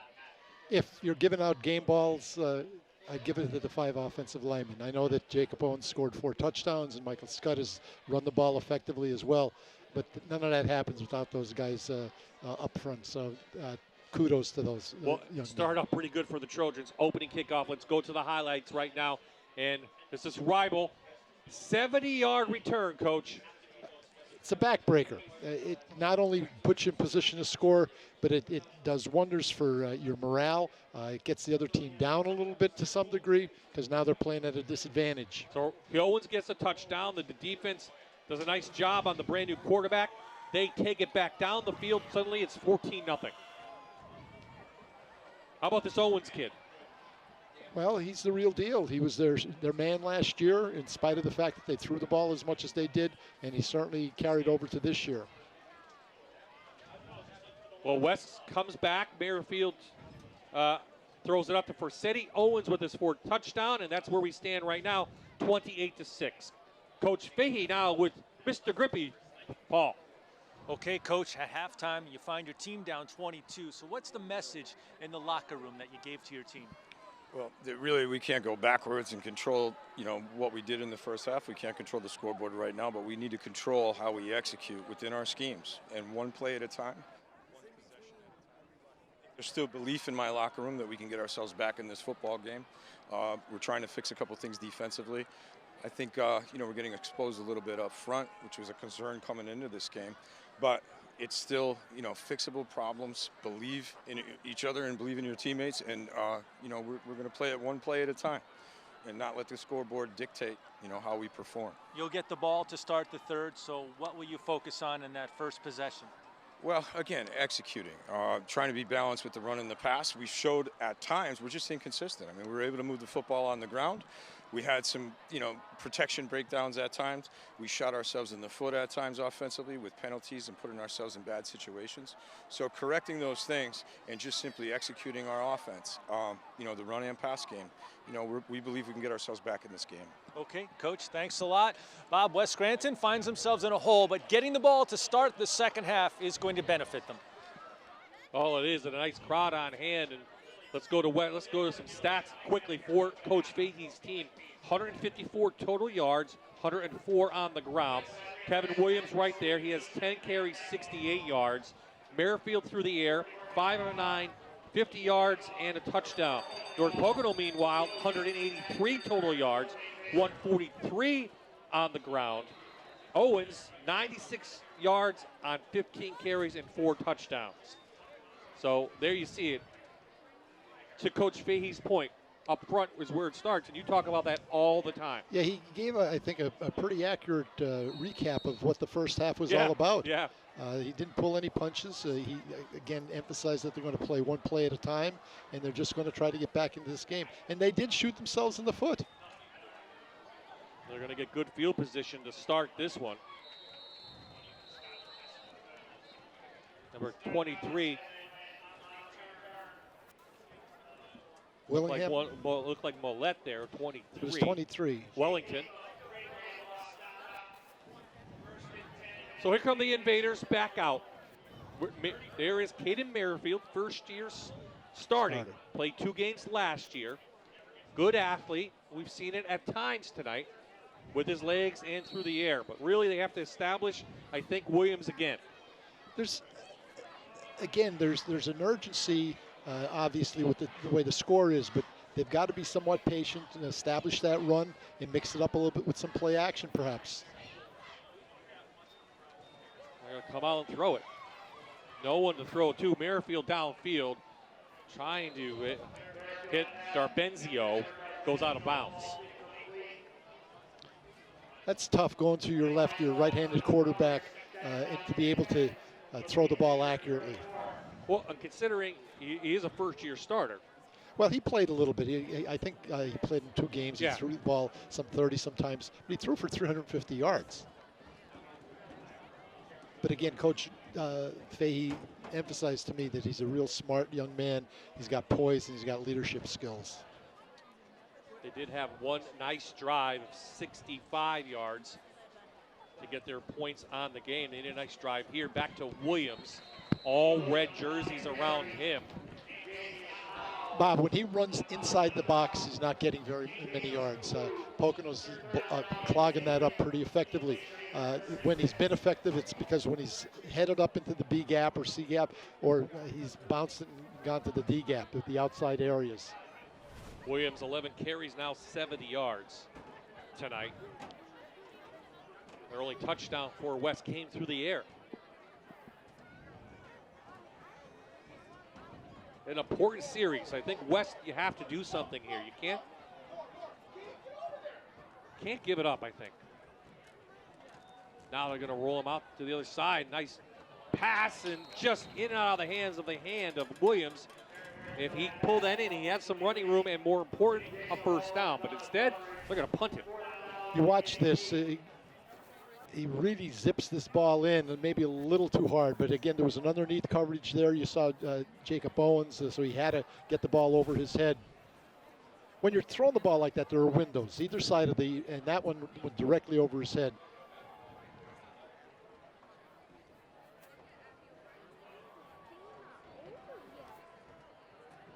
So Denhase, the sophomore, the kicker, I almost got that one again.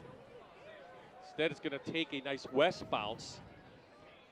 And Michael Scott, the quarterback, will bring his Trojan team out and take over at the 26. And Scott has been one of the, I think, pleasant surprises. Maybe not to Coach Dolan, but to us who've never seen him before. 48 yards rushes, 40 passing, an interception on defense, and he's doing a nice job controlling the game. Don't expect him to win it, just expect him not to lose it. And he's done a very good job of effectively running the football and throwing the football. I'm impressed with his speed. I didn't anticipate that he'd show the speed that he has. So they start in the I formation. Tim Toy, your fullback, going to lead the way for Owens. Liggins pulls him down. About 3 yards for him.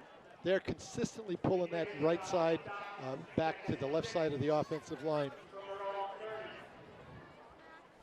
Jacob Owens is doing a good job of reading the little seams in the defensive front and picking up substantial yardage. 1 yard short of 100 for Owens tonight.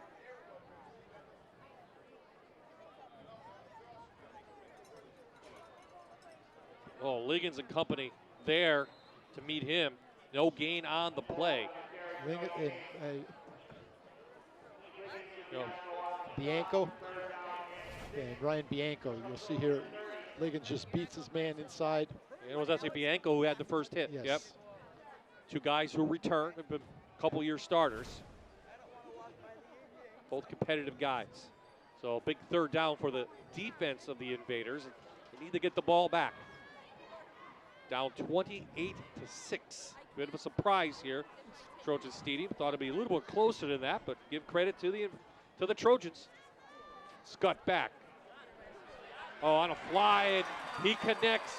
Nice pass to Colin Lachinsky. The junior hauls it in, and a big play for North Pocono inside West territory. Excellent ball that time.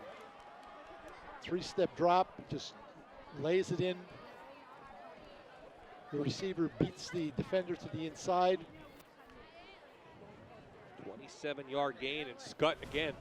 Those are the passes he can make. Doesn't look like it's his first year start, does it? Nope. Western Wayne will come here next week to take on the Trojans. They have a very top-heavy home schedule. Owens cuts through. Gain of 7. So he's over the century mark. Little bit of there's a toss here. Jacob is just reading the defensive flow, sticking his foot in the ground here, you'll see. picks up another 6 or 7 yards. I know, talking to the Trojans at media day, they were not happy they lost to West that last game of the year. Well, it was close. And, 30. Yeah, 31-27. Right. And really, I don't think they were happy about a year ago today because they lost 27-0. Right. So, you know, that could be a big factor to some kids. Oh, Scott almost caught in the backfield by Forsetti. Shows his athletic ability short of a first down and brings up 3rd and 1. I mean, between Owens and Scott, pretty good rushing attack. There's a good job by number 7. Forsetti, he establishes the edge, he forces the runner in, and that's where your pursuit angles have to take care of the ball carrier. This could be the drive that clinches this one for Coach Dolan's team.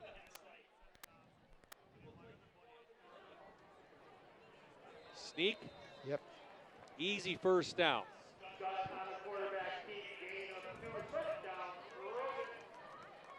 Tommy Hannon, the 6', 270-pound junior center, leading the way.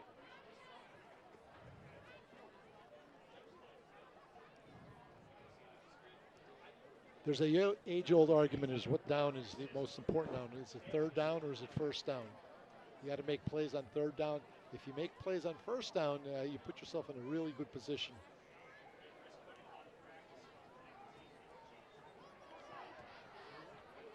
Forsetti had Owens, but Owens is a nice built kid, I got to tell you. He's about 190 pounds. Yeah, but he's muscle. There's a lot of muscle there. You see it here. He's going to drag Forsetti 3 yards. There's no question he's a leader of this football team.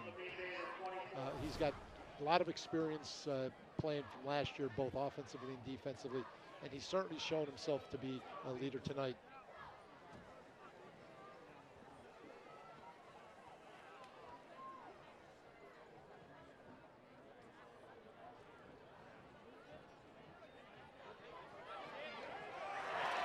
Well, add another one.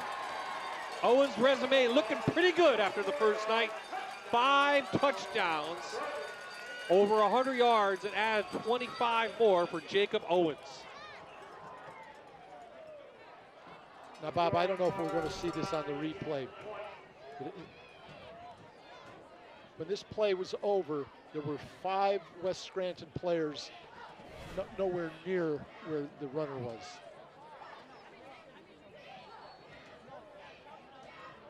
Well, kick from Carr, the sophomore, is true again.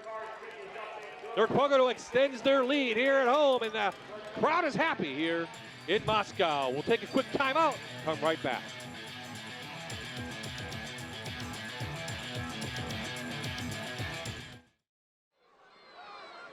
Okay, North Pocono kicking off with a comfortable lead. Trojans well on their way to victory. I have another Trojan who knows something about victory. Billy Papps is a sophomore at North Pocono. Recently won the Jackman Golf Tournament. That's the season opening tournament at Scranton Municipal. You shot a 69. How did it feel playing golf that day? It was great. Everything about it was fantastic. My group was the best group I could ask for. I'm buddies with all the kids in the group. We had a ball the whole day. Season opening tournament, it looks like you're in mid-season form. You must have played a lot and done well this summer. What did you work on? How did your summer golf go? I played a lot of tournaments outside of this area. I played down in Philadelphia a lot, up in Connecticut. I really worked on my wedge game a lot just to get those in tune, and it paid off in the Jackman. What do you think you can do this season? What kind of goals have you set for yourself in golf? I'm hoping to go undefeated this year in regular season match play, but my ultimate goal is to make it to regionals for individual, because last year I missed out by 2 shots, I believe. Wow, and that's always painful, but golf can be a painful sport. Yeah. What part of your game are you really focusing on improving right now? Is there a certain area? My putting. I've improved a lot. I mean, it was pretty bad about 3-4 weeks ago. I've really been working on it, though, and I got it down to where it's decent right now. So. How did you pick up the game of golf? Where did you get started? Watching my dad. He started to play when he was about 19. And watching him hit golf balls all the time, I got interested in it and started playing. Only a sophomore now, but are you thinking maybe you can get to a college and play on the golf team? Have you talked to some college recruiters, or what have you been thinking? I'm really hoping I can go to a D1 school. I haven't talked to any college recruiters because you have to be a junior, but I mean, hopefully letters start coming in this summer. So hopefully it works out. Just a few years ago, Nick Reach had those kinds of results, and you know how he did well for himself. So congratulations. Thank you. I'm certainly in awe. Bob, I play the Scranton Muni. I'm happy if I shoot a 99. He shot a 69. Paul. That wasn't from the ladies' tees either, Bob. No. Well, next time you and I go out, can you bring Bill? Because we need him. We need the help. Trust me.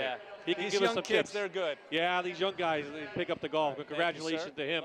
And good luck this season to Bill Paps. And, the golf team doing pretty good, and the football team doing pretty good. And we're going to have a good year. Good start for the 2019 sports season. Yeah, not too bad. 35-6 is the score. And did you want to follow up something before the break after we saw Jacob Owens take the touchdown in? Again, there were just 5 defenders who were on the right side of the field and just walking back towards the end zone. I just hope that they don't give up. A screen pass, and Owens makes a big hit. That should go incomplete. And let's see it. Williams got nailed. If you watch the body language of the West players now, Bob, you can see that they're really down.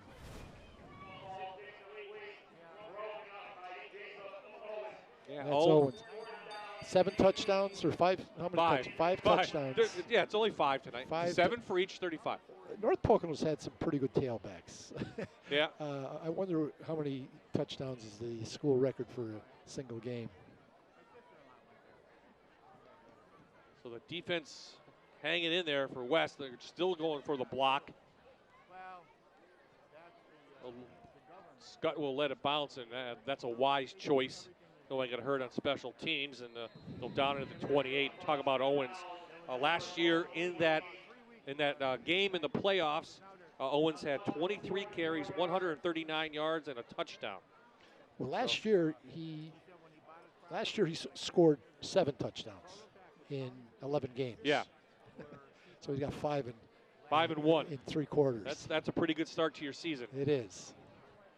Pretty good start, and right now we're going to leave Scud in.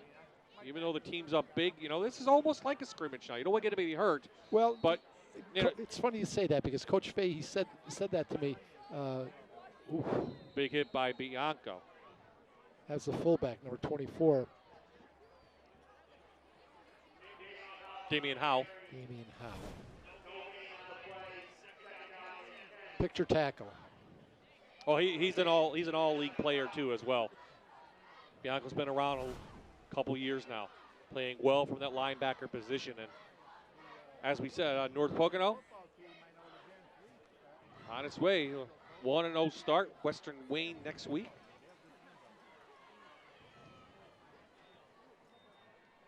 But Coach Fahey was talking about what in the scrimmages?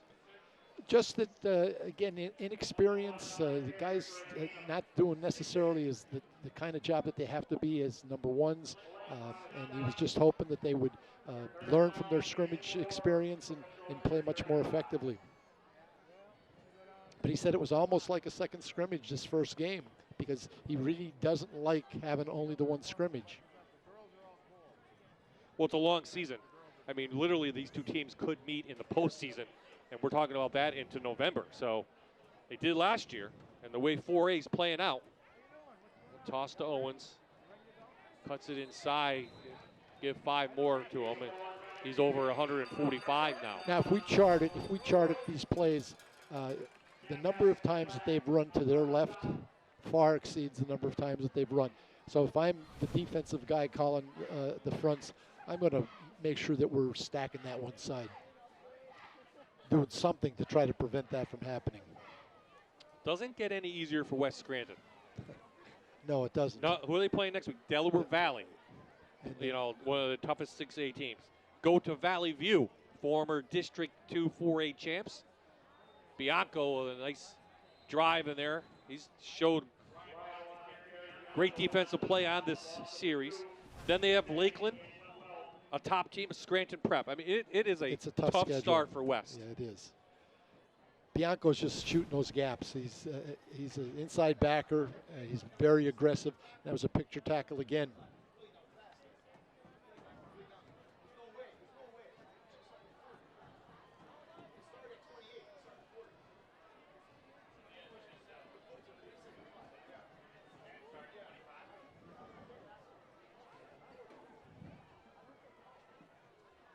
Ribel getting some carries now. He carries players through up to the 44. You know, this is where we're going to see some of those players. Right. Now, Owens won't get it a lot. Scott will not get it a lot. Now we're going to give the ball to the other guys. Why not? Why not? We're in the third quarter, and this is a real big lead now for the Trojans here at home. And a bit of a shock, quite frankly, to both of us. And even people that were, you know, predicting these games thought it would be a 2-point game. It didn't start that way, and it's not going to end that way. Well, the moral of the story is that North Pocono has executed and West Scranton has not. Yep.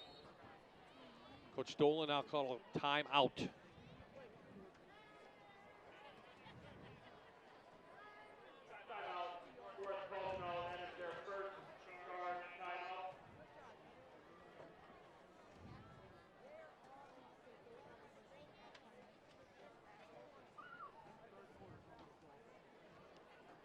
Fox College football makes its return on Saturday, August 31st. The Florida Atlantic Owls take on Ohio State at noon, followed by Northwestern and Stanford. Saturday college football on Fox 56.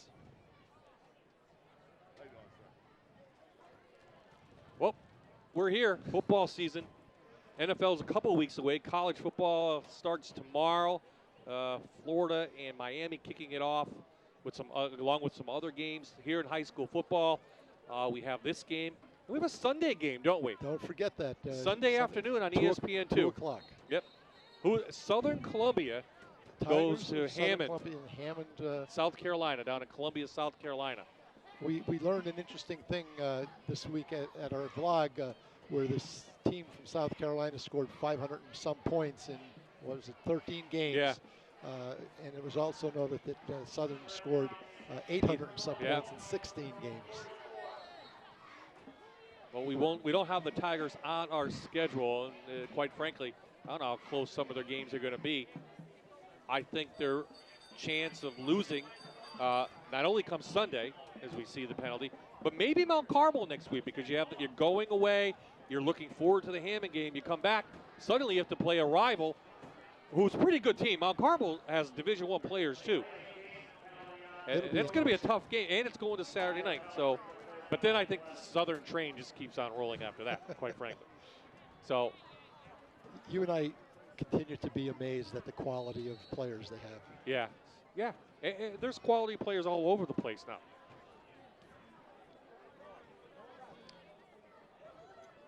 Ribel outside. Good cut. He was able to outrun Fushan Liggins that time. You see Liggins gets some penetration. Bianco gets some penetration. And he gets tripped up on the outside by Evan McClough. So on fourth down, the punt team will come out.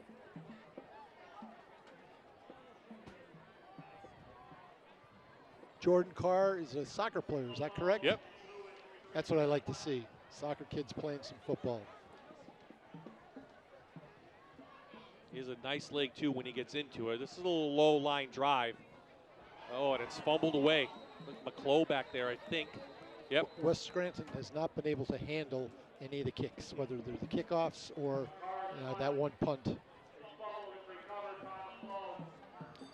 Well, what's that old saying as we look at this one again? The biggest improvement of the season is between week 1 and week 2. Let's hope. If you're West Scranton, you hope it's going to be a lot better. Yeah, well, it doesn't get any easier, as we said. Del Val on the horizon. Valley View after that. I mean, Del you Val could start 0-3. Had Penridge side up at Delaware Valley. I think it was 7-7 at halftime. Or and Valley View was winning their game as well. Well, that's the great thing. Everyone can predict what's going to happen until they play the games, Coach. It really doesn't matter, right? Trying to hit Forsetti on the outside, overthrew him. Clock will stop here in the third quarter. Bob Ide, Stan Kaharski, and our Friday Night Rivals crew here on MyTV, kicking things off in pretty good fashion.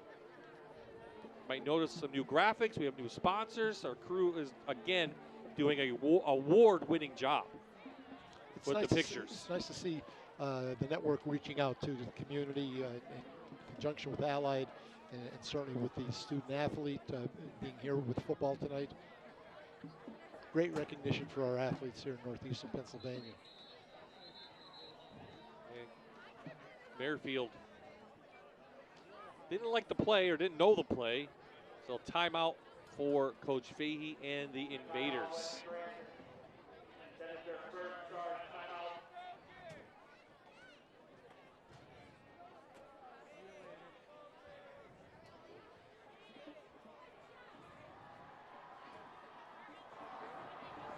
It's the Casey Dental Smile Cam. It's the North Pocono student section with a lot of smiles tonight.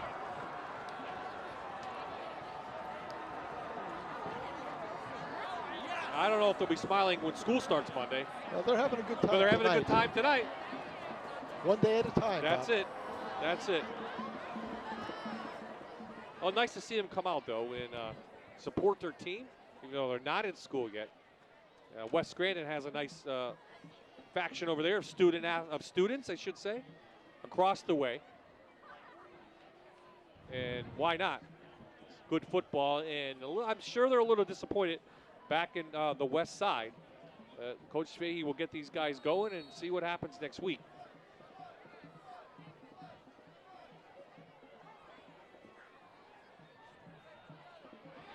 Merrifield chased by a host of players. And he shows some great moves. The junior quarterback up near midfield, a nice run of about 20 yards. And there you see the athleticism from the other quarterback, which we know he has. He showed some speed there. He's got to put that ball away, though. And as you said earlier, get the ball in the hand away from where the defenders are coming. So the clock stops and starts to roll now as we go towards the end of the third quarter, which was brought to you by the Figured Law Firm. Down to 6 seconds. Had to call a timeout. I think the quarterback was a little bumped up on that play after he got tackled. So explain that. So he goes out of bounds. The clock, when the ball is placed back, the 25-second clock starts, or 40? No, it's as far as I know. There's some idiosyncrasies in the rule when it's going to be down to 25 or 40. But for the most part, if the ball is going to be spotted, it's 40 seconds. So it's 40 seconds, but the clock starts. So I thought if we went out of bounds on a play, the clock automatically stops. Not right. Does it start back up then? I don't know, to be honest with you. I read those in the paper. I read those rules the other day, and I just can't recall. Well, I have homework for you. Thank you. For the vlog next I'll week. have to see if I threw that paper out. I'll call our good friend Joby Fawcett. He'll there you go. Well, we do know an official, Sheehan. I mean, Paul does a nice job, right? Yeah, he does. I mean, he does a lot for the state. Yeah, we saw him down in Hershey when we were down during the finals back in December on that nice breezy day. We'll see what happens this year, but we're months away from that. Well, remember, we said this last year. The season flew by. I mean, you started the first week. You were at Valley View and Wallenpaupack, I think, at Valley View. Is that the first game last year? No, Dunmore Prep. Okay. You were away. I was at a wedding up at in Cooperstown. Here's Williams. Gets the edge a little bit. And again, how did he do it? He's heading up into the B gap. It's clogged. He just bounces. And why is it successful? Somebody's not establishing the edge. It was good blocking up front as well. Well, that always helps.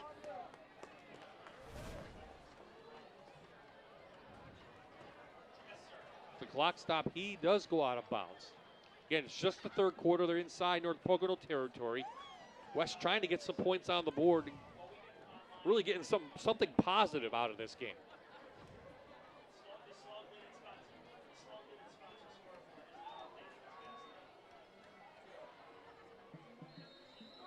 There goes Williams. And we're going to get an unsportsmanlike, I think, on the opposite side little frustration setting in for the Invaders.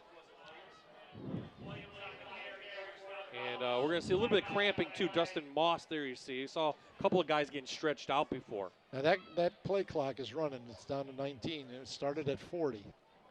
But we have an injured player, and we have a flag. So a couple things going on. So it stopped at 25, so there'll be Yep. a 25-second clock when it stopped, I guess, for the out-of-bounds or the injury.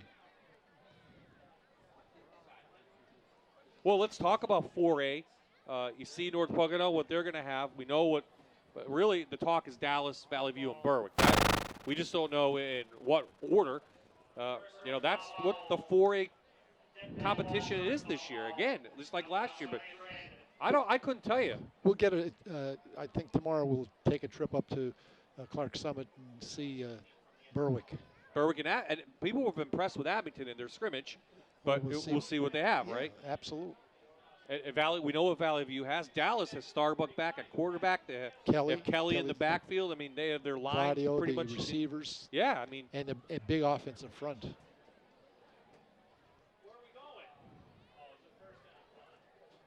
Couple cramps out there for North Pocono, and do you have a favorite in that? I mean, there's a tough. I know you're with Valley View a lot, so you see them, but I mean, don't you think it's a toss-up this year in 4A in District 2? Well, I think last year, when it was all said and done, we did the Dallas Valley View game, and we both said that Dallas will be the team to beat next year. The number of people they had, and knowing that Valley View was losing 3 or 4 guys up front, they were losing the tailback, one of the receivers.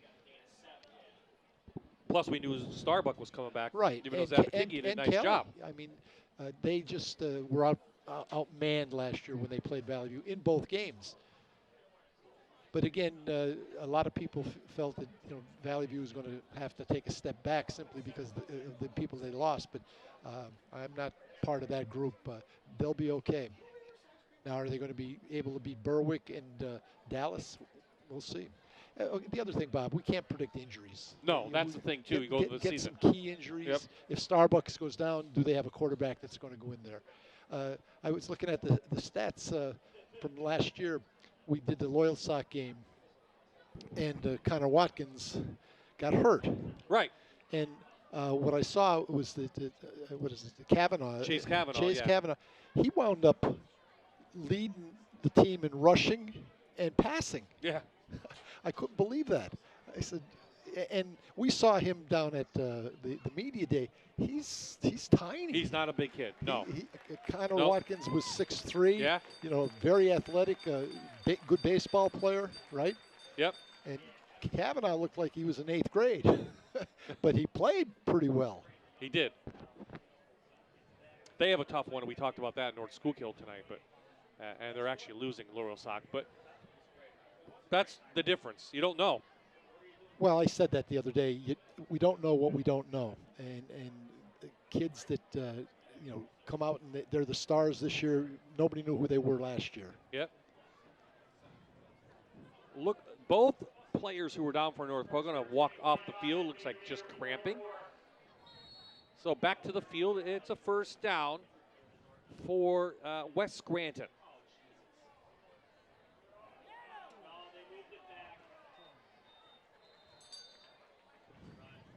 Nine yards for Williams.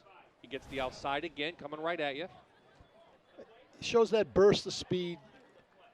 That's what you want to see. You want to see your backs get those shoulders downfield.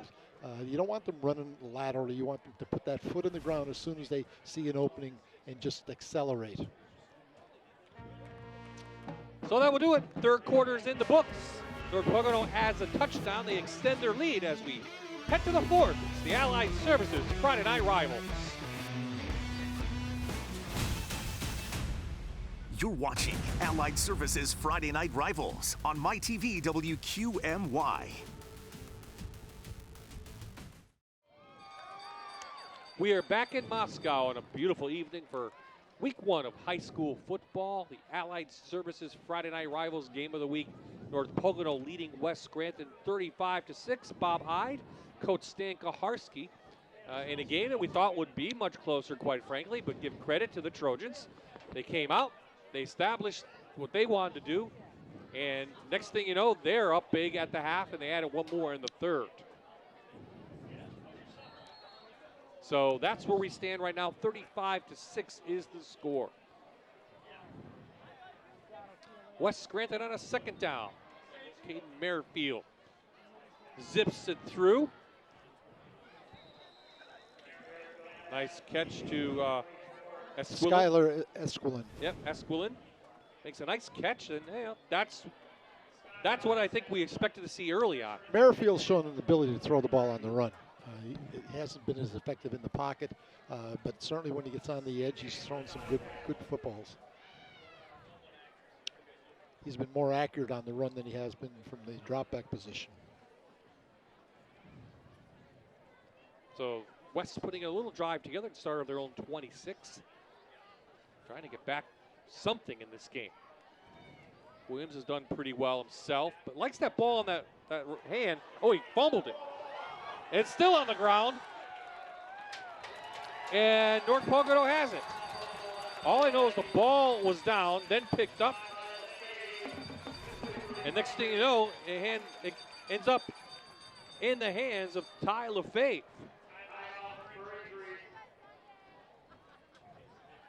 And it looks like Liggins is still on the ground. I don't know if we can see that again. Here we go again, Coach. Look at this. So, the ball comes right out. And Liggins has it. Yeah. And a lineman with the ball. Yeah. And LaFave falls on it after that. But there was a big hit put on Williams, first of all, to even drive that ball out. And we do have an injured player for West Scranton. Paul Grippy with the big trophy that we will award to one of these teams after the game. Paul, looking pretty spiffy with that. Hey, Bob, I've been promoted to Trophy Girl. This will be a new feature for our Friday night rivalry games this season. The winning team every week will receive the FNR trophy, sponsored by Allied Services, so we're very thrilled. And tonight will be the first presentation thereof.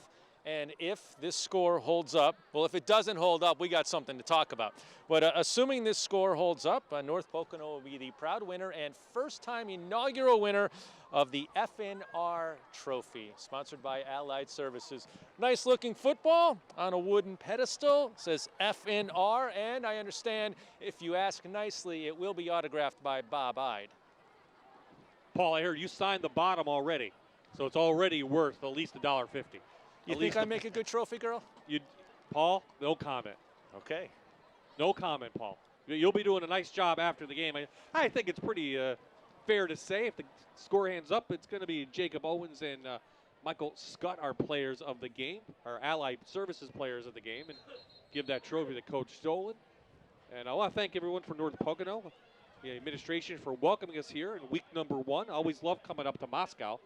And thank you for the weather. Yeah, absolutely. It's been a wonderful evening. It was a little cloudy and overcast when we came up here early this afternoon. But then you showed up and the sun came out, Coach. Right, the humidity disappeared, which was nice. Scott wisely just goes down.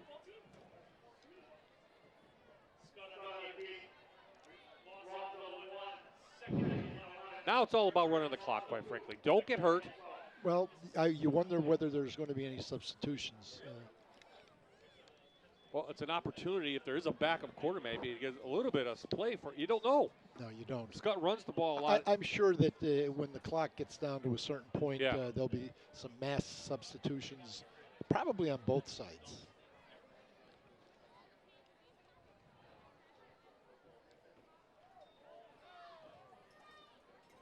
Well, something else we could talk about are the numbers. I mean, both schools have decent numbers. 4A schools, I'd say around 40 to 50 players each. Coach Fahey's very happy with that. But, so we've seen, for instance, Holy Cross. They only had 12 kids that could play. They had to shut down their season. We have other teams that have 20-some, 30. The Montrose didn't have a lot. Even at the bigger school, even Wilkes-Barre area, now with 6A, they have 40 to 50 kids, but they're a 6A team. They should have like 70 or 80. Well, if you talk to enough coaches, one of the things that they're going to tell you is that when your numbers get beyond a certain point, it's not always a good thing. I've always felt that if you could get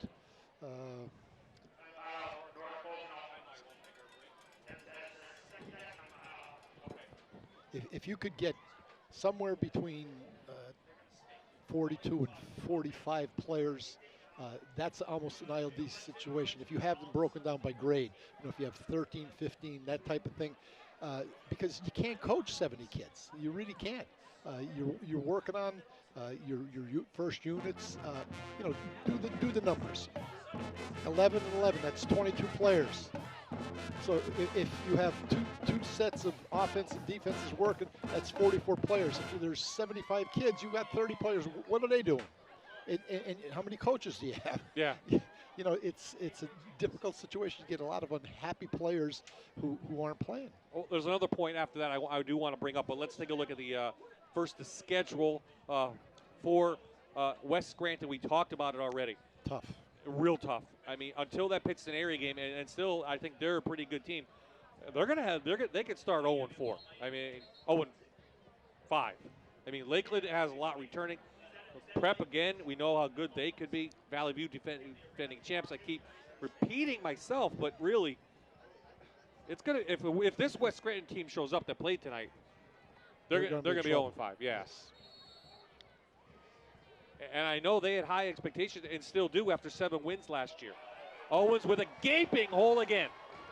Up past the 50, and Jacob Owens has to be near 175 on the ground. He's had a career evening.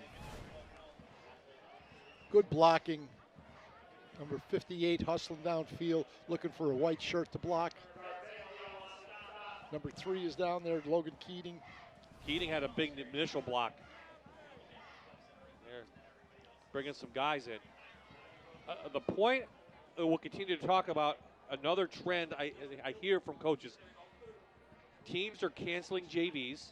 Teams are not having freshman teams. So I asked some of the coaches, well, how do you get these kids playing time then? Because they're not playing a JV game. All of a sudden, they're playing Friday night games. They're not ready, some of them. That's not a good trend, I think, for if you're a football fan. Well, I hope it does. If it is, I hope it doesn't continue, because you need JV players. You need 9th graders, 7th and 8th graders, junior high. You and I have discussed this before. I don't think a kid should be playing tackle football until at least 7th grade. Right. That's my own personal opinion, for a lot of different reasons that I won't get into. But numbers is part of the challenge that high school coaches have, the schools have. People worried about concussions and injuries and things like that, and you have to address those issues. Oh, Scott tried to turn it and lost the ball, so we'll bring up 3rd down. But what about this canceling? Even though a team like West, who has 50 kids, may cancel a JV game, do you think that's because they don't have enough kids? Is it field? Well, we don't know unless we talk to the coach and the athletic director. I mean, some schools will cancel them because they really don't don't have the players. Yeah, exactly. But for the ones that they do have, it's a disservice because they don't get that experience. Yeah. Now, you'll say, well, they're going to be at practice that day. It's not the same thing. Monday is usually not a heavy day. Monday's JV games are played, and that's where you get some experience. Well, Freibel now doing his job with a gaping hole. Sheds a tackle. He wants to put his name in the book, and he will for a Trojan touchdown. Wow. Not one, but 2 tailbacks. Gabe Freibel, the 5'11 senior, he opened the game with a 70-yard kickoff return. Did not score, but he gets it back here with a big run. And we've an injured West Scranton player.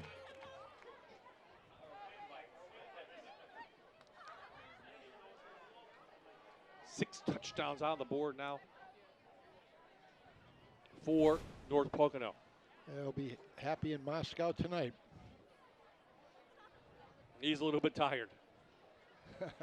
That's a good tire, though. Yep, that is a good tire.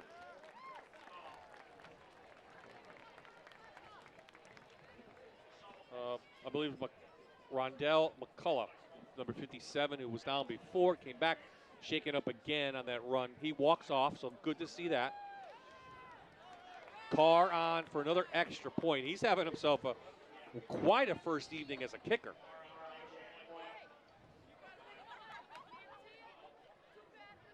They still got it.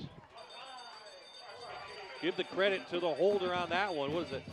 Jonah Pelesian, the senior, got that one down. It is up and it is through.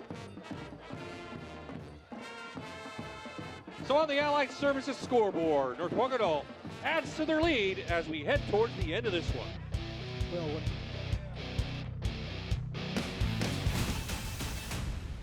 You're watching Allied Services Friday Night Rivals on MyTV WQMY.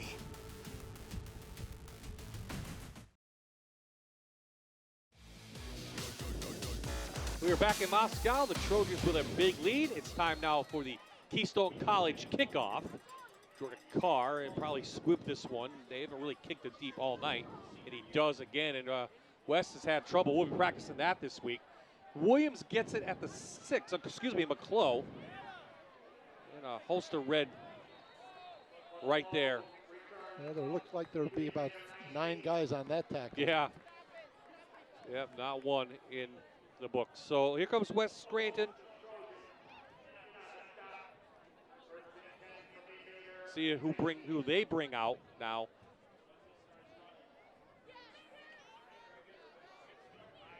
So we are in the, I believe we're in the mercy roll. Lead of 36 has to be 35. So clock should continue to roll now once it starts, even if somebody goes out of bounds.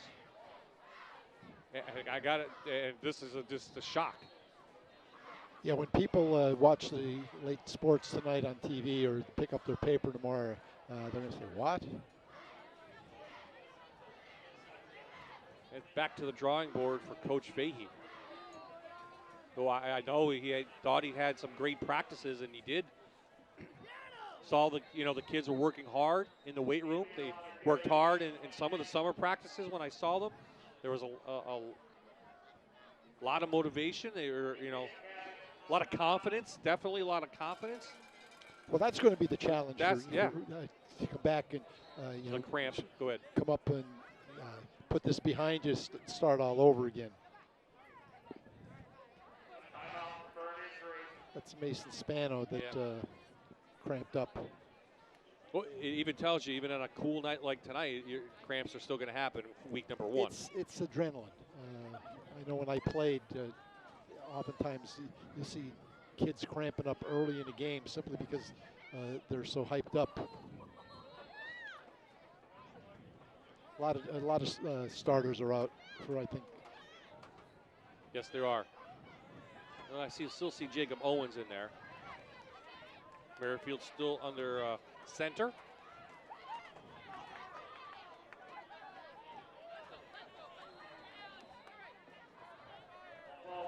That's going to be Evan McClough, the senior, going to get some of the carries and probably give Williams the rest of the night off. But really, Merrifield gets some experience back there. Looks like the offensive line is intact, Coach. Yeah, it does. 66 is in there. Gianni, Andrade.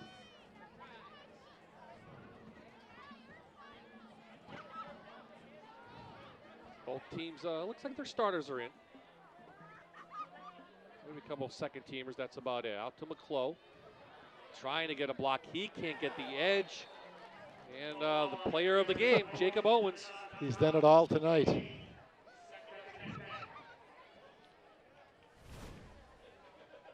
he's getting a much needed rest.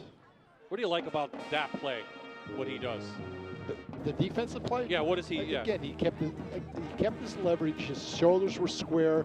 He was in position no matter what the runner did, whether he went in or continued to go outside. He's there to make the tackle. All he has to do is form up, and he did. Well, how about the way he's reading the play, his vision? What have you seen from that?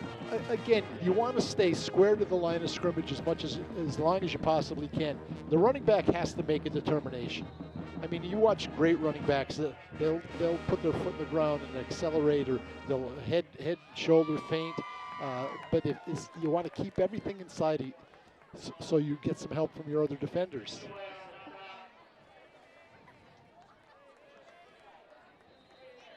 66 wasn't a starter. Gianni Andrade, he's a 300-pounder. And here we have another cramp.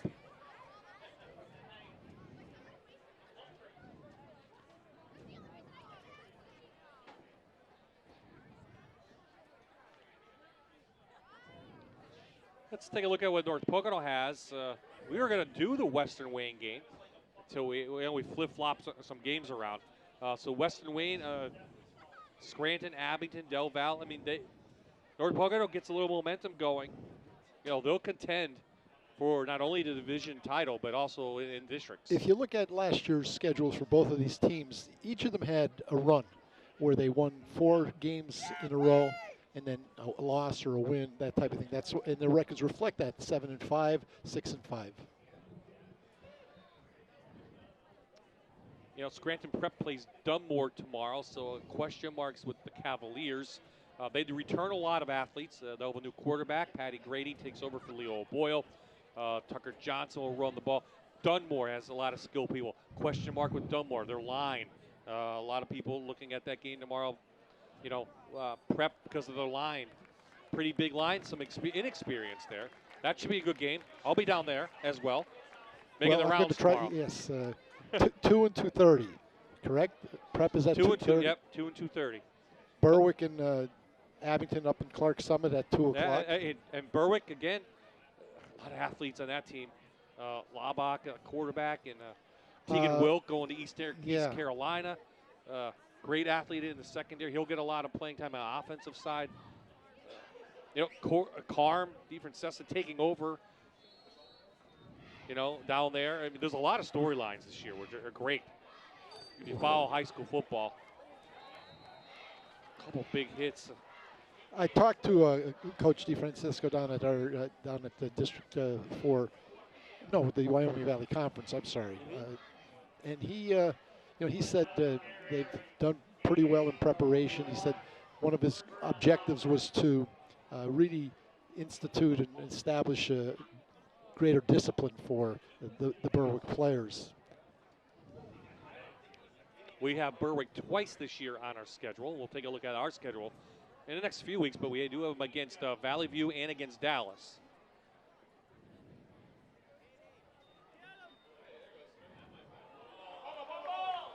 Fumbled.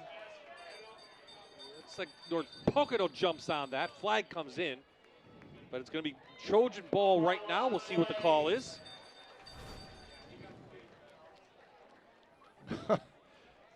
This is Valles, the senior, loses it. Sam Smith. Holding against the offense. Penalties declined. 1st and 10 North Pocono. Jason McDermott, the referee tonight. Glad to hear from him. Trojans take over. 30:48 left at their West 36. The clock should roll, and it does. Looks like we're going to have the number 2s.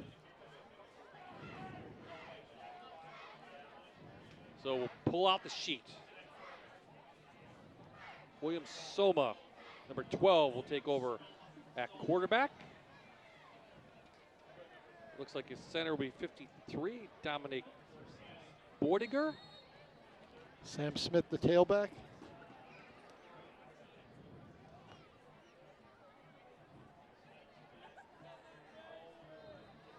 Smith is the junior tailback.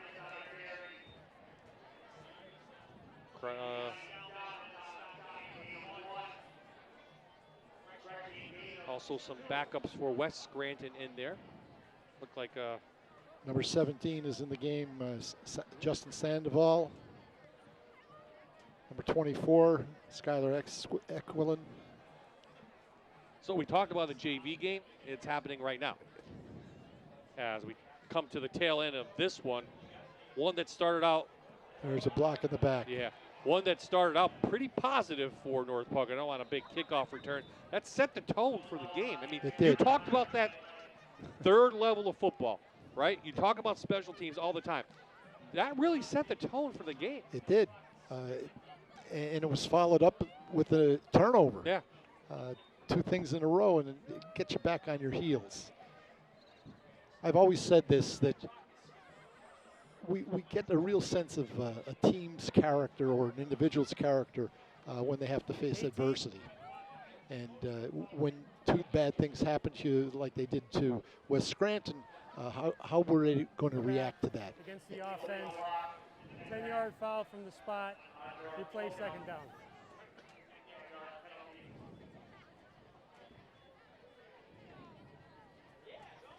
So after the penalty, it's back to the 44-yard line.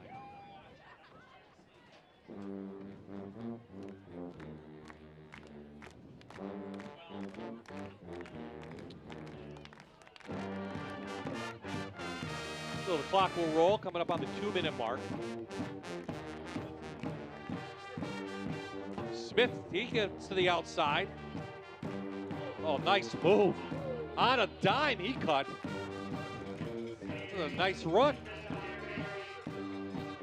And when you talk about the schedule, next week, Jan Sijak and I will be back down in Valley West. Hazelton, a very young team. Valley West with a new coach. A lot of storylines there. Pittston area, Tunkhannock, going up to Tigerland. Stan will be back then. We'll be back into District 4 for 2 weeks. Hughesville at Central Columbia, and then the Battle of the Bridge, Montoursville and Loyal Side. We have a flag down. We have an illegal block in the back, so that's run is going to be negated. You know, picking the schedule, people always say, pick the schedule. They want to pick it in April, and I'm like, I don't know who's going to be good or bad. I mean, when we pick it's hard like, to tell. And you look at tonight's game, for example, we thought it was going to be a closer game. Next week, you would think Hazelton losing to Pottsville tonight, pretty big, young team. You don't know what's going to happen next week against Valley West. It's hard to predict. And quite frankly, it's becoming one of those the have and the have-nots. It has. I mean, the same good teams all the time, the same teams that struggle all the time, and to find those good competitive games, it's tough. It's tough around here, right? When you start evaluating, you know how a team's going to be. We know that a lot of teams that their season's over in late October or early November. And they're back in the weight room 2 weeks afterwards. The good teams are going to be back in the weight room. And they may be playing basketball or wrestling and then track or baseball or lacrosse or whatever. But good teams, it's 24/7 now. It's, you know, that's the way it is. Everybody's doing it. And if you don't do it, you're going to be on the bottom. That's the problem. And if you don't have the numbers, which we talked about. So we went through a lot tonight. All North Pocono here at home. They're going to go to 1-0 on the year. West regroup, go to 0-1. They have Del Val next week. Western Wing comes in to take on the Trojans. So Paul Grippy going to grab our 2 players. Then he has that beautiful trophy to hand over to the Trojans. And that's brought to you by Allied Services. So the Allied Services player of the game. Stan and I will take a look at the Toyota defensive player of the game as well, and that's coming up very shortly. Both teams shaking hands.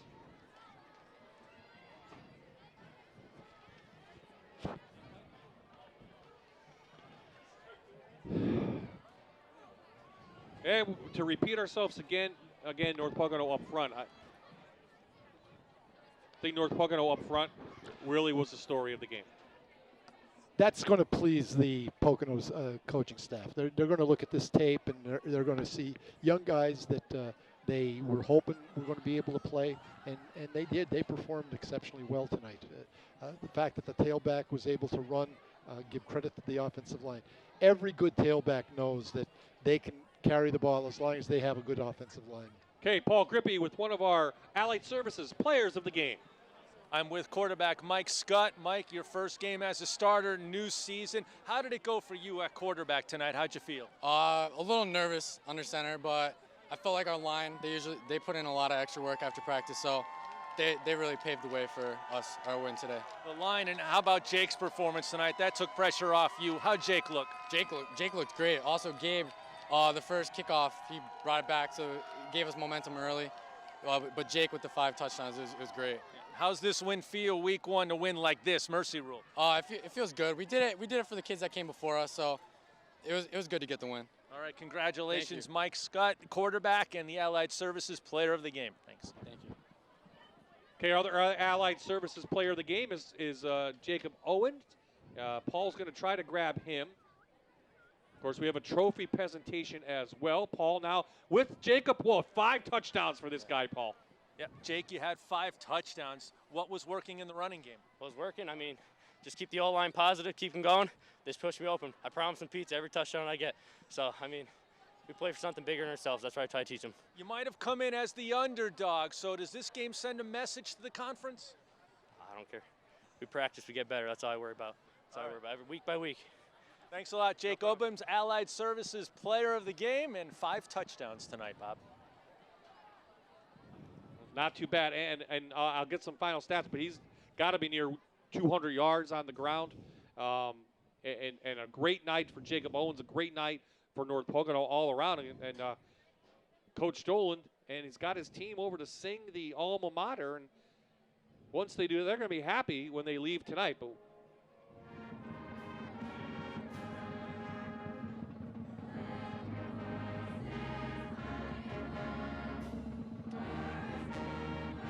how about West?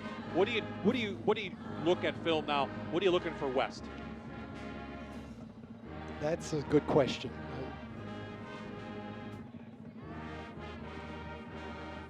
Here's our Toyota defensive play of the game, and it was a sack early on. Coach A.J. Amberchektia, it's a sophomore, number 92 with the big sack. That's our Toyota defensive player of the game. The alma mater is complete. And Paul Grippy now, here is the Friday Night Rivals trophy of the game given to Dustin Moss. And they're happy here in Trojan Land. Not only do they have a trophy, they go to 1-0 on the year. Not a bad start. Not a bad start at all.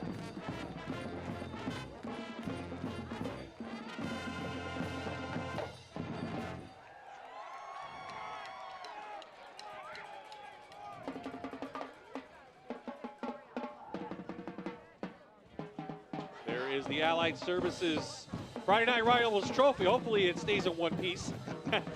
Well, don't you have to autograph it with Paul? I don't, but, you know, Dustin Moss, but he's taking 2 pieces of hardware home tonight. He got the Scholar Athlete, and now he's got the FNR trophy. We're happy to present that from Allied Services. Coach, final thoughts on North Pocono? Well, you asked the question what West has to do. Each individual, Bob, has to look at their tape, and they've got to be realistic that they play.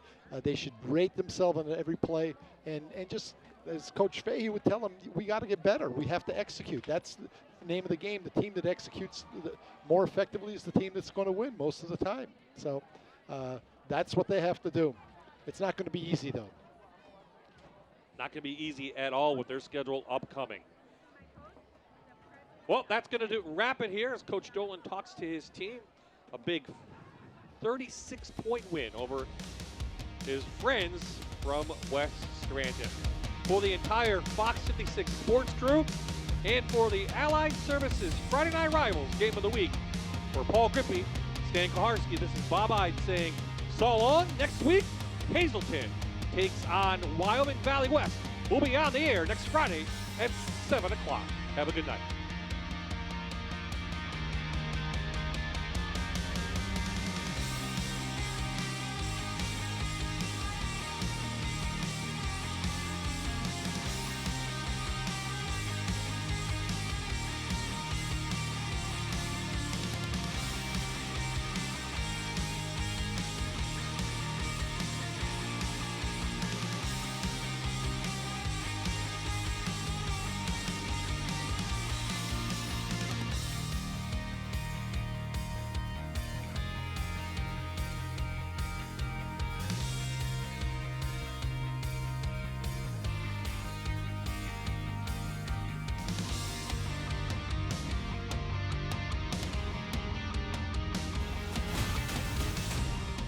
You're watching Allied Services Friday Night Rivals on MyTV WQMY.